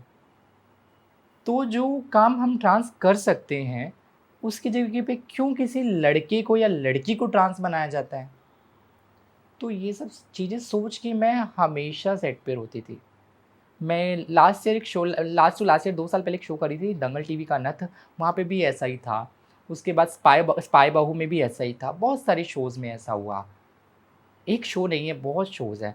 मैं उनको देख के रोती थी यार, पता है वो आर्टिस्ट सारे क्या सोचते होंगे, जितने ट्रांस है, ये सब क्राउड के लायक है। सब यही सोचते होंगे ना, कि हम लोग कुछ कर ही नहीं सकते। जो लोग टेलीविज़न पे देख रहे हैं, वो लोग भी यही सोचते होंगे कि ये ट्रांस लोग, किन्नर लोग कुछ नहीं कर सकते, इन लोग को क्या खड़ा करने के लिए ले आए होंगे 200, 500, 1000 में, ये सोच रहे होंगे। वो लोग हमारा टैलेंट देखना ही नहीं चाहते थे, मुझे ऐसा लगता था। मैं इस सब चीज़ों के पीछे बहुत लड़ी हूँ। आप लाइक कभी भी सर्च करेंगे ना मेरे बारे में, तो गूगल पे भी, तो बहुत पता चलेगा, मैं इन सब चीज़ों के लिए बहुत लड़ी हूँ। मैंने रिक्वेस्ट तक करा है, लाइक बहुत जगह रिक्वेस्ट करी है, बहुत सारे प्रोडक्शन से रिक्वेस्ट करी है कि हमारा काम हमें ही करने दो। तो अब टचवुड थोड़ा-थोड़ा ऐसा हो गया है, लेकिन अभी भी इंडस्ट्री में कुछ लोग ऐसे हैं जो हम लोगों को एकदम तुच्छ समझते हैं। तो मेरे साथ ऐसा इंडस्ट्री में बहुत बार हुआ है। कभी हुआ है कि बड़े एक्टर्स ने आप लोगों को इंसल्ट भी कर दिया? मैं नाम नहीं पूछूंगा बट 1-2 बार हुआ था ऐसा, शो का नाम नहीं बता सकती मैं। 1-2 बार ऐसा हुआ था कि एक एक्ट्रेस थी, सेकंड लीड थी, नॉट लीड, सेकंड लीड थी। ये 1.5 साल पहले की बात है। मैं एक शो कर रही थी, मेरा 2 दिन का ही काम था। उस लड़की ने हमने से बात करने की कोशिश करी, मुँह फेर के चली गई। बहुत बुरा लगा उससे। आपकी जर्नी अगर आप देखें, दिल से बताइए, ऑनेस्टली बताइए कि कौन सी लाइफ आप प्रेफर करती है? वो लाइफ जो आपकी दिल्ली में थी अपने परिवार के साथ, या ये लाइफ जो आप अब लीड कर रही हैं? देखो, होता क्या है, परिवार की जो लाइफ है ना, वो हर किसी को नहीं मतलब वो सॉरी बहुत कम लोग ऐसे होंगे जो परिवार के साथ नहीं हैं, ठीक है? लेकिन वो लाइफ भी बहुत अच्छी थी क्योंकि वहाँ पे मम्मी-पापा, भाई सब साथ में थे। लेकिन अब मुझे मेरी इस लाइफ पे प्राउड है। मुझे गर्व है कि मैं एक ट्रांस हूँ। मुझे ये ऐसा रॉन्ग थिंकिंग नहीं है कि मैं एक ट्रांस क्यों हूँ। मुझे दिल से प्राउड है कि मैं एक ट्रांस हूँ और मैं आज के टाइम पे हीरो, हीरोइन जितने भी मेल फीमेल जो काम कर इंडस्ट्री में, इन सबसे बहुत अच्छी हूँ और आगे हूँ। इन 3 साढ़े 3 साल में जो मैंने मुंबई में पहचान बनाई है ना, अभी मुझे मुंबई में सिर्फ साढ़े 3 साल हुए हैं। 22 नवंबर को 4 ईयर कंप्लीट होगा। जो मैंने पहचान बनाई है, इतने अच्छे कॉन्टेक्ट्स बनाए हैं, वो शायद ही किसी ट्रांस ने या शायद ही किसी मेल या फीमेल ने बनाया होगा। तो मुझे मेरी इस लाइफ पे प्राउड है और मेरे लिए लाइफ बहुत अच्छी है। मैं purely educational point of view से जानना चाहता हूं, बिल्कुल। ताकि हम सब एजुकेट हो। नहीं आंसर करना चाहती है तो मत करिएगा, अरे ठीक है? बिंदास। आप पैदा हुई थी as a transgender, as a क्या बॉय। मतलब है इसका? देखो, अ, अभी सबको पता है, पूरी दुनिया जानती है, एजुकेटेड है सब। आज के टाइम पे हर कोई सर्जरी करता है, बॉडी सर्जरी, हार्मोन से हर कोई करता है, ठीक है? जब मैं पैदा हुई थी ना, तो मेरे पेरेंट्स भी कन्फ्यूज़, जब ऐसा हुआ ना, तो मेरे घर वाले मुझे लड़का ही समझते थे क्योंकि मैं एज़ अ बॉय ही पैदा हुई थी, ऐसा मुझे लगता है, ठीक है? देन उसके बाद आफ्टर सम इयर्स जब होने लगा, तो है ना, मैं ही बोलती थी मेरे को घर वाले एकदम लड़कों की तरह क्यों रखते हैं? मेरे मन में जो चल रहा है मैं आपको बता रही हूँ कि मैं तो लड़की हूँ अंदर से, मेरी बॉडी सॉरी, मेरी आत्मा लड़की जैसी है लेकिन बॉडी मेल जैसा है, मैं क्लियरली बता रही हूँ। तो मेरी ये जो आत्मा है, तो मुझे सब बॉयज़ की तरह क्यों रख रहे हैं? मुझे लड़की बनना है प्रॉपर। सर्जरी ऑपरेशन मैंने भी किया बॉम्बे आने के बाद, ऐसा नहीं कि किसी ने नहीं किया। मुझे प्रॉपर फीमेल बनना है। मैंने फीमेल बनने के लिए ऑपरेशन किया। मुझे भी शौक है, मुझे लड़कियों की तरह प्रॉपर रहना है। तो मैंने सर्जरी जो की ना, वो मेल टू फीमेल बनने के लिए नहीं किया, मैंने ट्रांस टू फीमेल बनने के लिए किया कि मुझे फीमेल बनना है। तो वो ऑपरेशन सक्सेसफुल हुआ? डर लगता है, हर चीज़ में तो डर लगता ही है। तो बहुत एक्सपेंसेस होते हैं, बहुत कुछ होता है इन सब चीज़ों में। और मैं आपको बस सच्ची बताऊँ, जब मैंने मेरी बॉडी को चेंजेस किए ना, तो है ना, मैंने मेरी मम्मी को बताया था 2 साल पहले की, हाँ 2 साल हो गया सच्ची बताऊँ तो मैंने मम्मी को कॉल किया, मम्मी ऐसा-ऐसा। मम्मी तो पहले बहुत गुस्सा किया। मैंने मेरी बहन को समझाया, मैंने मेरे रिलेटिव्स को समझाया, उन लोगों ने मम्मी को समझाया।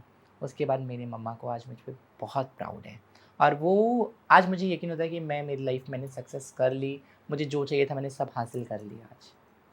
वो बहुत पेनफुल होता है सर्जरी, मैंने सुना बहुत है। ज़्यादा। तो हम एक 20 ही दिन सर्जरी थी कि मल्टीपल सर्जरीज करनी पड़ी आपको? मैं देखो, आज के टाइम पे बहुत सारे जो मेल टू फीमेल बनने के लिए ना हार्मोन्स लेती हैं, इंजेक्शंस लेते हैं। आपने लिया? मैंने आज तक लाइफ में कोई इंजेक्शन, सब नेचुरल है। आप मुझे ऊपर से देख सकते हो, मैं पूरी कोई नेचुरल हूँ। हार्मोनल इंजेक्शन नहीं लिया? हार्मोन के मैंने आज तक इंजेक्शंस नहीं लिए। हाँ, लेज़र हेयर ट्रीटमेंट करते हैं, तो मैंने 4 टू 5 ट्रीटमेंट करी है 3 साल में। हम्म।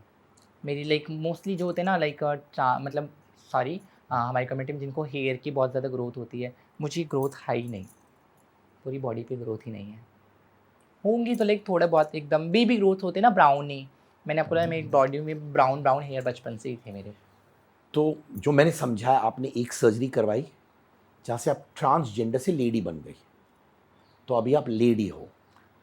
देखो, मैं लेडी हूँ, लेकिन पता है क्या होता है, कोई जितना भी चाहे लड़की बन जाए, लेकिन ट्रांस क्या होता है ना कि ट्रांस ट्रांस ही रहता है। मैं लड़की बन गई, क्या आप मुझे एज अ वाइफ कोई रखेगा? नहीं। कोई शो में एज अ लीड हीरोइन काम देगा? नहीं। मेरी आवाज़ चेंज हो सकती है? नहीं। हम अपनी सपनों के लिए, अपनी शौक के लिए लड़की बनते हैं, अपनी लाइक अपनी अपनी खुशियों के लिए, लेकिन हम रियल में तो लड़की नहीं है ना। हम तो ट्रांस ही, हमारी काउंटिंग तो ट्रांस में ही होगी ना, थर्ड जेंडर में ही हमारी काउंटिंग होगी ना। ये चीज़ मुझे पता है कि मैं रेप में नहीं, मैं लड़की जैसी, मैं ये हूँ, मैं वो हूँ, लेकिन दुनिया की नज़रों में तो आई एम ट्रांस। तो अपनी नज़रों में आप हार्ट से लेडी हो, फिजिकली ऑपरेशन के बाद भी आप लेडी हो, पर तब भी आपकी गिनती ट्रांस में होती है। कभी कभार आपको लगता है कि अभी मैं लेडी हो चुकी हूँ, फिजिकली एंड बट इमोशनली। मुझे प्राउड है कि मेरी गिनती ट्रांस में होती है।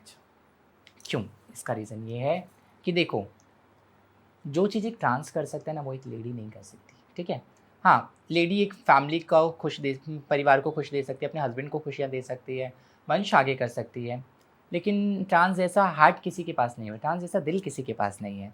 और देखो, बहुत सारे ट्रांस ऐसे हैं जो बोलते हैं कि नहीं हम फीमेल हैं, हम लड़की हैं, हम ये है, हम वो हैं। मतलब नहीं, मैं अपने आप को लड़की मानती हूँ, आप मुझे लड़की बोला करो, आप मुझे ट्रांस मत बोला करो, मेरे आधार कार्ड पे फीमेल लिखो। मेरी थिंकिंग ये है, अगर मुझे भगवान ने मुझे ट्रांस बनाया तो मैं ट्रांस ही हूँ। भले ही मैंने अपनी बॉडी को चेंज करके लड़की बनी, लेकिन मैं ट्रांस ही कहलाऊँगी। क्योंकि मेरे बुरे वक्त में ना ये दुनिया साथ नहीं आएगी, मेरी ट्रांस कम्युनिटी मेरा साथ देगी, मेरे किन्नर समाज मेरा साथ देगी। तो फिर मैं क्यों उनका हक छीनूँ जो मेरे सीनियर ट्रांस हैं। तो इस वक्त ये एक आइडियोलॉजी की वजह से आप अपने आप को ट्रांस बुलाती हैं। जी, have I understood right? That's If you were in a relationship with a man, can you give birth to a child? Like ये भी 2.5 ईयर पहले की बात है। एक लड़का था Mohammedan, he is from Kashmir, young dashing hot, लंबा हाइटेड, बहुत यंग लड़का था। लाइक कैसा दिखता था, बहुत क्यूट था। कश्मीरी लड़के क्यूट ही होते, एकदम गोरे गोरे टमाटर की तरह रेड हो जाए वो, ऐसे होते हैं। तो मुझे वो लड़का बहुत पसंद था।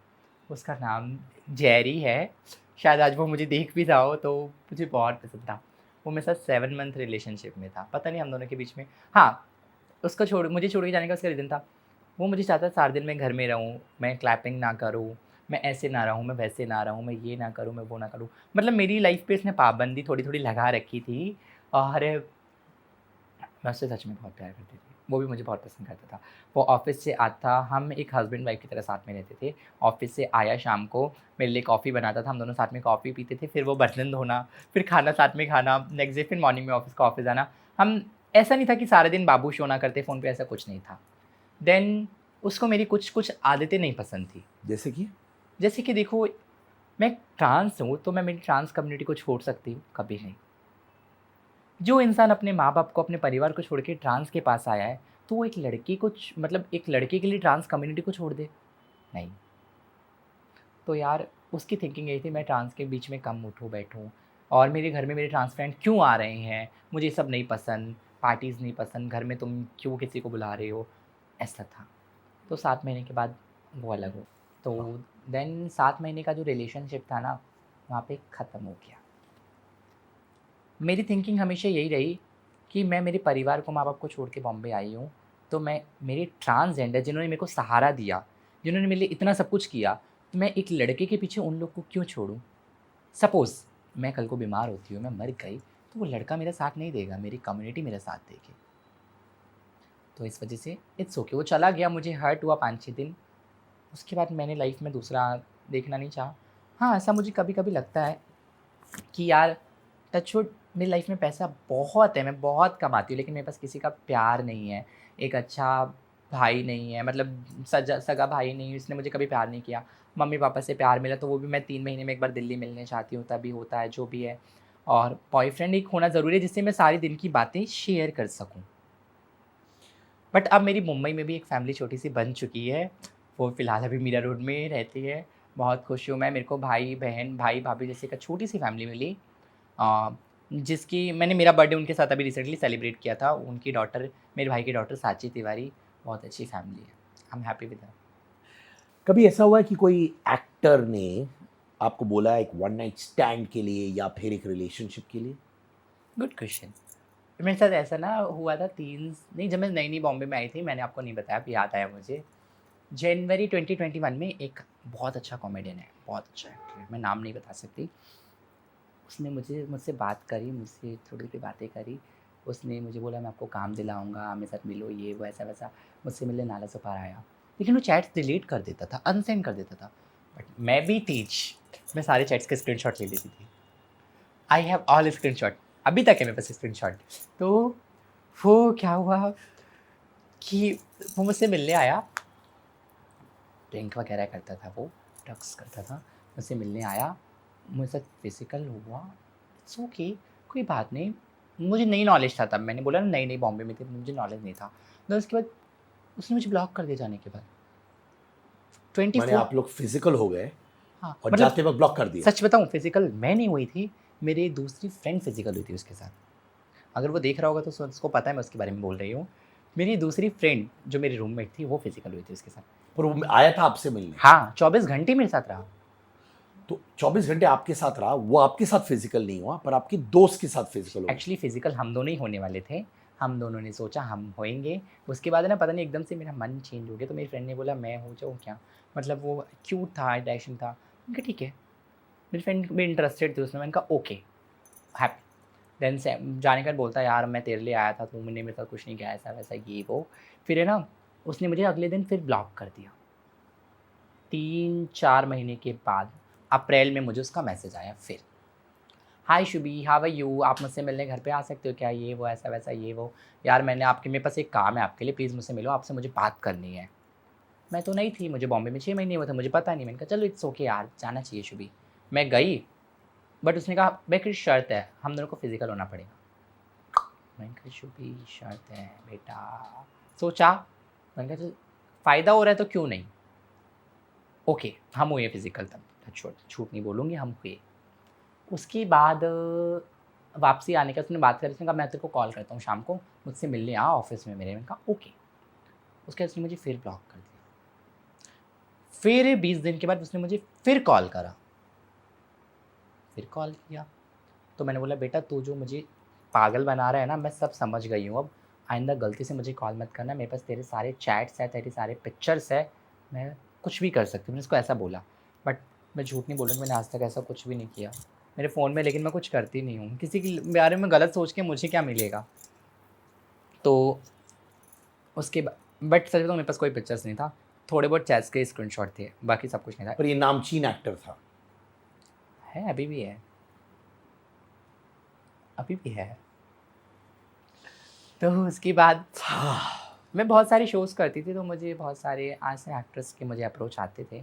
अभी भी आते हैं, मुझसे बात करते हैं, ज़बरदस्ती अपने न्यूड शेयर करते हैं, बट मैं इंटरेस्टेड नहीं हूँ। एक्टर्स फोटोग्राफ शेयर करते हैं येस, कि वीडियो करते हैं? फ़ोटोग्राफ्स भी।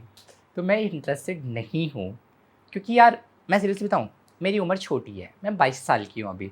मुझे मेरा करियर बनाना है, काम बनाना है। अगर मैं आज सामने वाले एक्टर के साथ गलत करूँगी, मुझे पता है वो लड़का अच्छा नहीं है, वो 10 दिन के आगे मेरा नाम खराब करेगा। इससे अच्छा है, मैं सीरियसली बताऊँ, इससे अच्छा है मैं बाहर मुँह मार लूँ, अगर मेरा मन हुआ तो। बाहर मैं किसी अननोन पर्सन से मिल लूँ, लेकिन इससे नहीं मिलूँगी।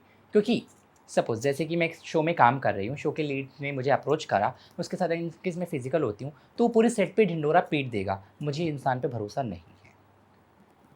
क्योंकि क्या हुआ था, जब वही जो नामचीन कॉमेडियन था, उसने अपने रूममेट को ये बात बताई। उसका रूममेट भी बहुत अच्छा फ़ेमस कॉमेडियन, दोनों साथ में रहते थे। उससे मेरी बात होती थी हाय हेलो। उसने मुझे कर दिया ब्लॉक इंस्टाग्राम से। मैं समझ गई बेटा लफड़ा है। मैंने मेरा माइंड चलाया लफड़ा है। आज भी ऐसा होता रहता है मेरे साथ, कई-कई बार मुझे लोग मैसेज करते हैं, काफ़ी सारे आर्टिस्ट मैसेज करते हैं, कास्टिंग डायरेक्टर्स भी मैसेज करते हैं। कास्टिंग काउच के लिए? यस, नहीं इसकी मुझे ना कॉम्प्रोमाइज़ एक एक तो है, नाम नहीं बता सकती, बाकी मेरे साथ तो बहुत सारे कास्टिंग डायरेक्टर बहुत अच्छे हैं, मेरी रिस्पेक्ट करते हैं, दीदी दीदी बोलते हैं, मेरी एक कॉल पे तुरंत जवाब देते हैं, नहीं पिक करेंगे तो बाद में कॉल भी करते हैं। टचवुड सच अच्छी अच्छी हैं, लेकिन एक दो है जो हेड नहीं है कास्टिंग के, जो उन किसी के अंडर काम कर रहे हैं, वो लोग हाय हम कॉफ़ी पे मिलते हैं, आप मेरे साथ डेट पे चलोगी क्या, ऐसा वैसा मुझे अप्रोच करती है। कहीं तमन्ना है माँ बनने के लिए and have your own baby? Yes, क्योंकि यार माँ बनने के लिए मेरी मेरी मतलब एक नहीं दो इच्छाएं हैं।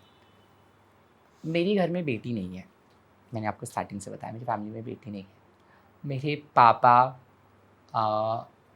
मतलब मेरी मम्मी को एक बेटी की चाह थी, तो मैं सच में चाहती हूँ, मैं अभी तो नहीं, जब मैं खुद पे प्रॉपर डिपेंड हो जाऊँगी, वे डिपेंड तो हूँ मैं खुद पे, अच्छी लाइफ मैं एकदम सेट हो जाऊँगी, तो मैं एक बेबी को मतलब एक लड़की को अडॉप्ट करूँ, बेटा भी नहीं एक लड़की को अडॉप्ट करूँ, जो मुझे भी माँ बोले और मेरी मम्मी को भी माँ बोले। कहीं शादी करना चाहती हैं आप? नहीं, नहीं करना चाहती? क्योंकि मैंने बोला ना एक उस रिलेशन के बाद है ना, आप छोटी सी चीज़ समझो, आजकल के लड़के लड़कियों के नहीं होते तो हमारे क्या होंगे? क्योंकि लड़की ना लड़कियों के साथ यूज़ करने के लिए, टाइम पास करने के लिए, फ़ोटो शेयर करने के लिए, बेबी शोना करने के लिए, जब वो एक लड़की की अच्छी तरह नहीं हो सकते, तो हम लोगों के क्या होंगे वो? इसलिए हाँ, मैं सोचती हूँ कभी-कभी मुझे ऐसा लगता है मेरा एक बॉयफ्रेंड होना चाहिए, मैं कोशिश भी करती हूँ। मैंने मैंने खुद ही सामने से 2-3 आर्टिस्ट तो अप्रोच करा है एज़ अ रिलेशनशिप। फिर मैंने सोचा नहीं, अगर इन केस मेरी लाइफ़ में कोई बॉयफ्रेंड हो, तो कोई इंडस्ट्री से ना हो, कोई बिज़नेसमैन हो, कोई से मतलब कोई नॉर्मल सा, सिंपल साधारण लड़का हो, ऑफ़िस वाला बस। जब आपने इनको अप्रोच किया सामने से, ये एक्टर्स फॉर अ रिलेशनशिप, इनका रिस्पॉन्स क्या था? एक का रिस्पॉन्स आया था, Shubhi I am dating someone. मैंने कहा okay, how sweet, it's okay. उसने कहा शुभी पक्का तेरे को अच्छा मिलेगा, मैं ढूंढूंगा तेरे लिए। मैंने कहा ओके। फिर मेरा एक फ्रेंड है सिंगर, उसने मुंह में से हमेशा बातें करता है, तो उसने मुझे बोला शुभी यार तू इतनी अच्छी है ना, तुझे मिल जाएगा, बट मेरी ऑलरेडी गर्लफ्रेंड है। मेरे साथ ऐसा ही हुआ 2-3 बार, जिनको मैंने अप्रोच किया, तीनों की गर्लफ्रेंड निकली, 3 लड़कों को मैंने अप्रोच करा था। बट लेकिन अभी भी एक लड़का है मुझसे बहुत प्यार करता है, बट सीरियसली मैं उसको बिल्कुल पसंद नहीं करती, क्योंकि वो मैरिड है। तो एक मैरिड इंसान आप में इंटरेस्टेड है इस वक्त और एक्टर है। हाँ, इंडस्ट्री से ही है, एक्टर बोल लो, सिंगर बोल लो, कुछ भी बोल लो, इंडस्ट्री से ही है। पर आप उनमें इंटरेस्टेड हैं क्योंकि वो मैरिड है? यार उसकी वाइफ के होते हुए वो मुझे देख रहा है, क्या पता मेरे होते हुए बाहर किसी तीसरे को भी देखे। I respect you for that. Thank you so much Shubhi कि आपने मुझसे बात किया। और जाने से पहले आखिरी सवाल, ओके, या श्योर। फैमिली के साथ क्या डायनामिक्स है? भैया को माफ़ कर दिया, भैया और आप क्लोज हैं? अब भी मैं और मेरा भाई तो बहुत क्लोज है, मतलब मेरा भाई, बड़ा भाई, हम एक दूसरे से बहुत कम बात करते हैं, हम हाय हेलो नहीं करते एक दूसरे, कुछ काम से काम तक। जैसे दिन भर में ना एक बार गलती से कुछ काम रहेगा ना, तो मम्मी को बोलेगा इसको बोल वो कर दे, या तो मुझे बोल लिया फिर भाई पैसे दे दे, ये वो ऐसा कुछ काम रहेगा। और सेकंड ब्रदर मेरे से बहुत क्लोज है, एवरीडे हम एक दूसरे को सपोर्ट करते हैं। मैं मेरे भाइयों की स्टोरीज़ लगाती हूँ, मेरे भाई ने कभी मेंशन्स नहीं करा, बट मेरा सेकंड ब्रदर करता है। और मम्मी पापा तो मुझ पर इतना प्राउड करते हैं ना, कि शायद मैं जानती हूँ बहुत ही कम ट्रांस के पेरेंट्स होंगे जो अपनी ट्रांस बच्चों पे प्राउड करते हैं। उसमें से मैं एक हूँ। मेरी फैमिली, मेरे कज़न्स, मेरे रिलेटिव्स, मेरे नेबर्स, मेरा दिल्ली, मेरा सुदर्शन पार्क मुझसे बहुत प्यार करता है। और बट टचवुड वो लोग चाहते हैं मुझे एक अच्छी अपॉर्चुनिटी भी देखने के लिए। मेरी फैमिली का सपना है, सच बताऊँ, बिग बॉस में मुझे देखने का। तो मैंने प्रॉमिस किया है कि मैं ये सीज़न नहीं तो अगले सीज़न पक्का वो सपना पूरा करूँगी। ऑल द बेस्ट शुभी, खुश रहिए, थैंक यू खुशियाँ सो मच। बांटिए, एंड मोस्ट इम्पॉर्टेंटली जो भी आपके ड्रीम्स हैं वो सच हो। और जिस तरीके से आपकी लॉयल्टी है towards transgender Yes, yes, community, I respect you for that. पता है देखो, टचवुड कृष्णा जी की ब्लेसिंग से ना मेरे सारे ड्रीम सच हुए हैं। मेरा एक छोटा सा सपना था कि मैं मुंबई जैसे बड़े शहर में एक छोटी सी माता की चौकी रखूं। मेरा ये मतलब, मैं आपको सच बताऊं, मुझे छोटी छोटी चीज़ों में खुशी ढूंढने की आदत है, क्योंकि मेरा माइंड एकदम बच्चों जैसा है। और मतलब मैं सबसे मिलना, जो लोग मुझसे प्यार करते हैं मैं खुश हूँ। आपको पता है, मेरी थिंकिंग ये नहीं कि मैं किसी के घर जा रही हूँ, किसी को ब्लेसिंग दे रही हूँ, नज़र आ रही हूँ तो मुझे शगुन में इतना सारा अमाउंट दे, मैं नहीं चाहती। मेरी थिंकिंग ये है, अगर मैं रस्ते पे 5 घंटे मांग के 500 रुपये अर्न कर रही हूँ, आपने मुझे घर बुला के खुशी से 5 एक शगुन दिया, तो वो इज़ हो गया ना, कवर हो गया। मैं ये चाहती हूँ, बस हैप्पी हूँ मैं इसमें। और मैं जाते-जाते एक ये भी चीज़ बोलना चाहूँगी कि यार इंडस्ट्री में अभी भी जहाँ भेदभाव चल रहा है, टचवुड एकता मैम तो हम लोग को मानती ही है बहुत, अभी भी कुछ-कुछ प्रोडक्शन और कुछ-कुछ लोग भेदभाव करते हैं, तो प्लीज़ वो मत कीजिए। और जो काम ट्रांस का है वो ट्रांस को करने दीजिए। अगर आप देखेंगे तो बहुत सारे ट्रांसजेंडर ऐसे हैं जो एक अच्छे आर्टिस्ट भी है साथ में। आप ढूँढिए, कॉन्टैक्ट कीजिए, आपको ज़रूर मिलेंगे। और बस इतना ही। और आप सब हमेशा खुश रहिए। जितना प्यार आप मुझे करती है उसका 10 गुना मेरी तरफ से आप सबके लिए ब्लेसिंग, बहुत सारी दुआएँ।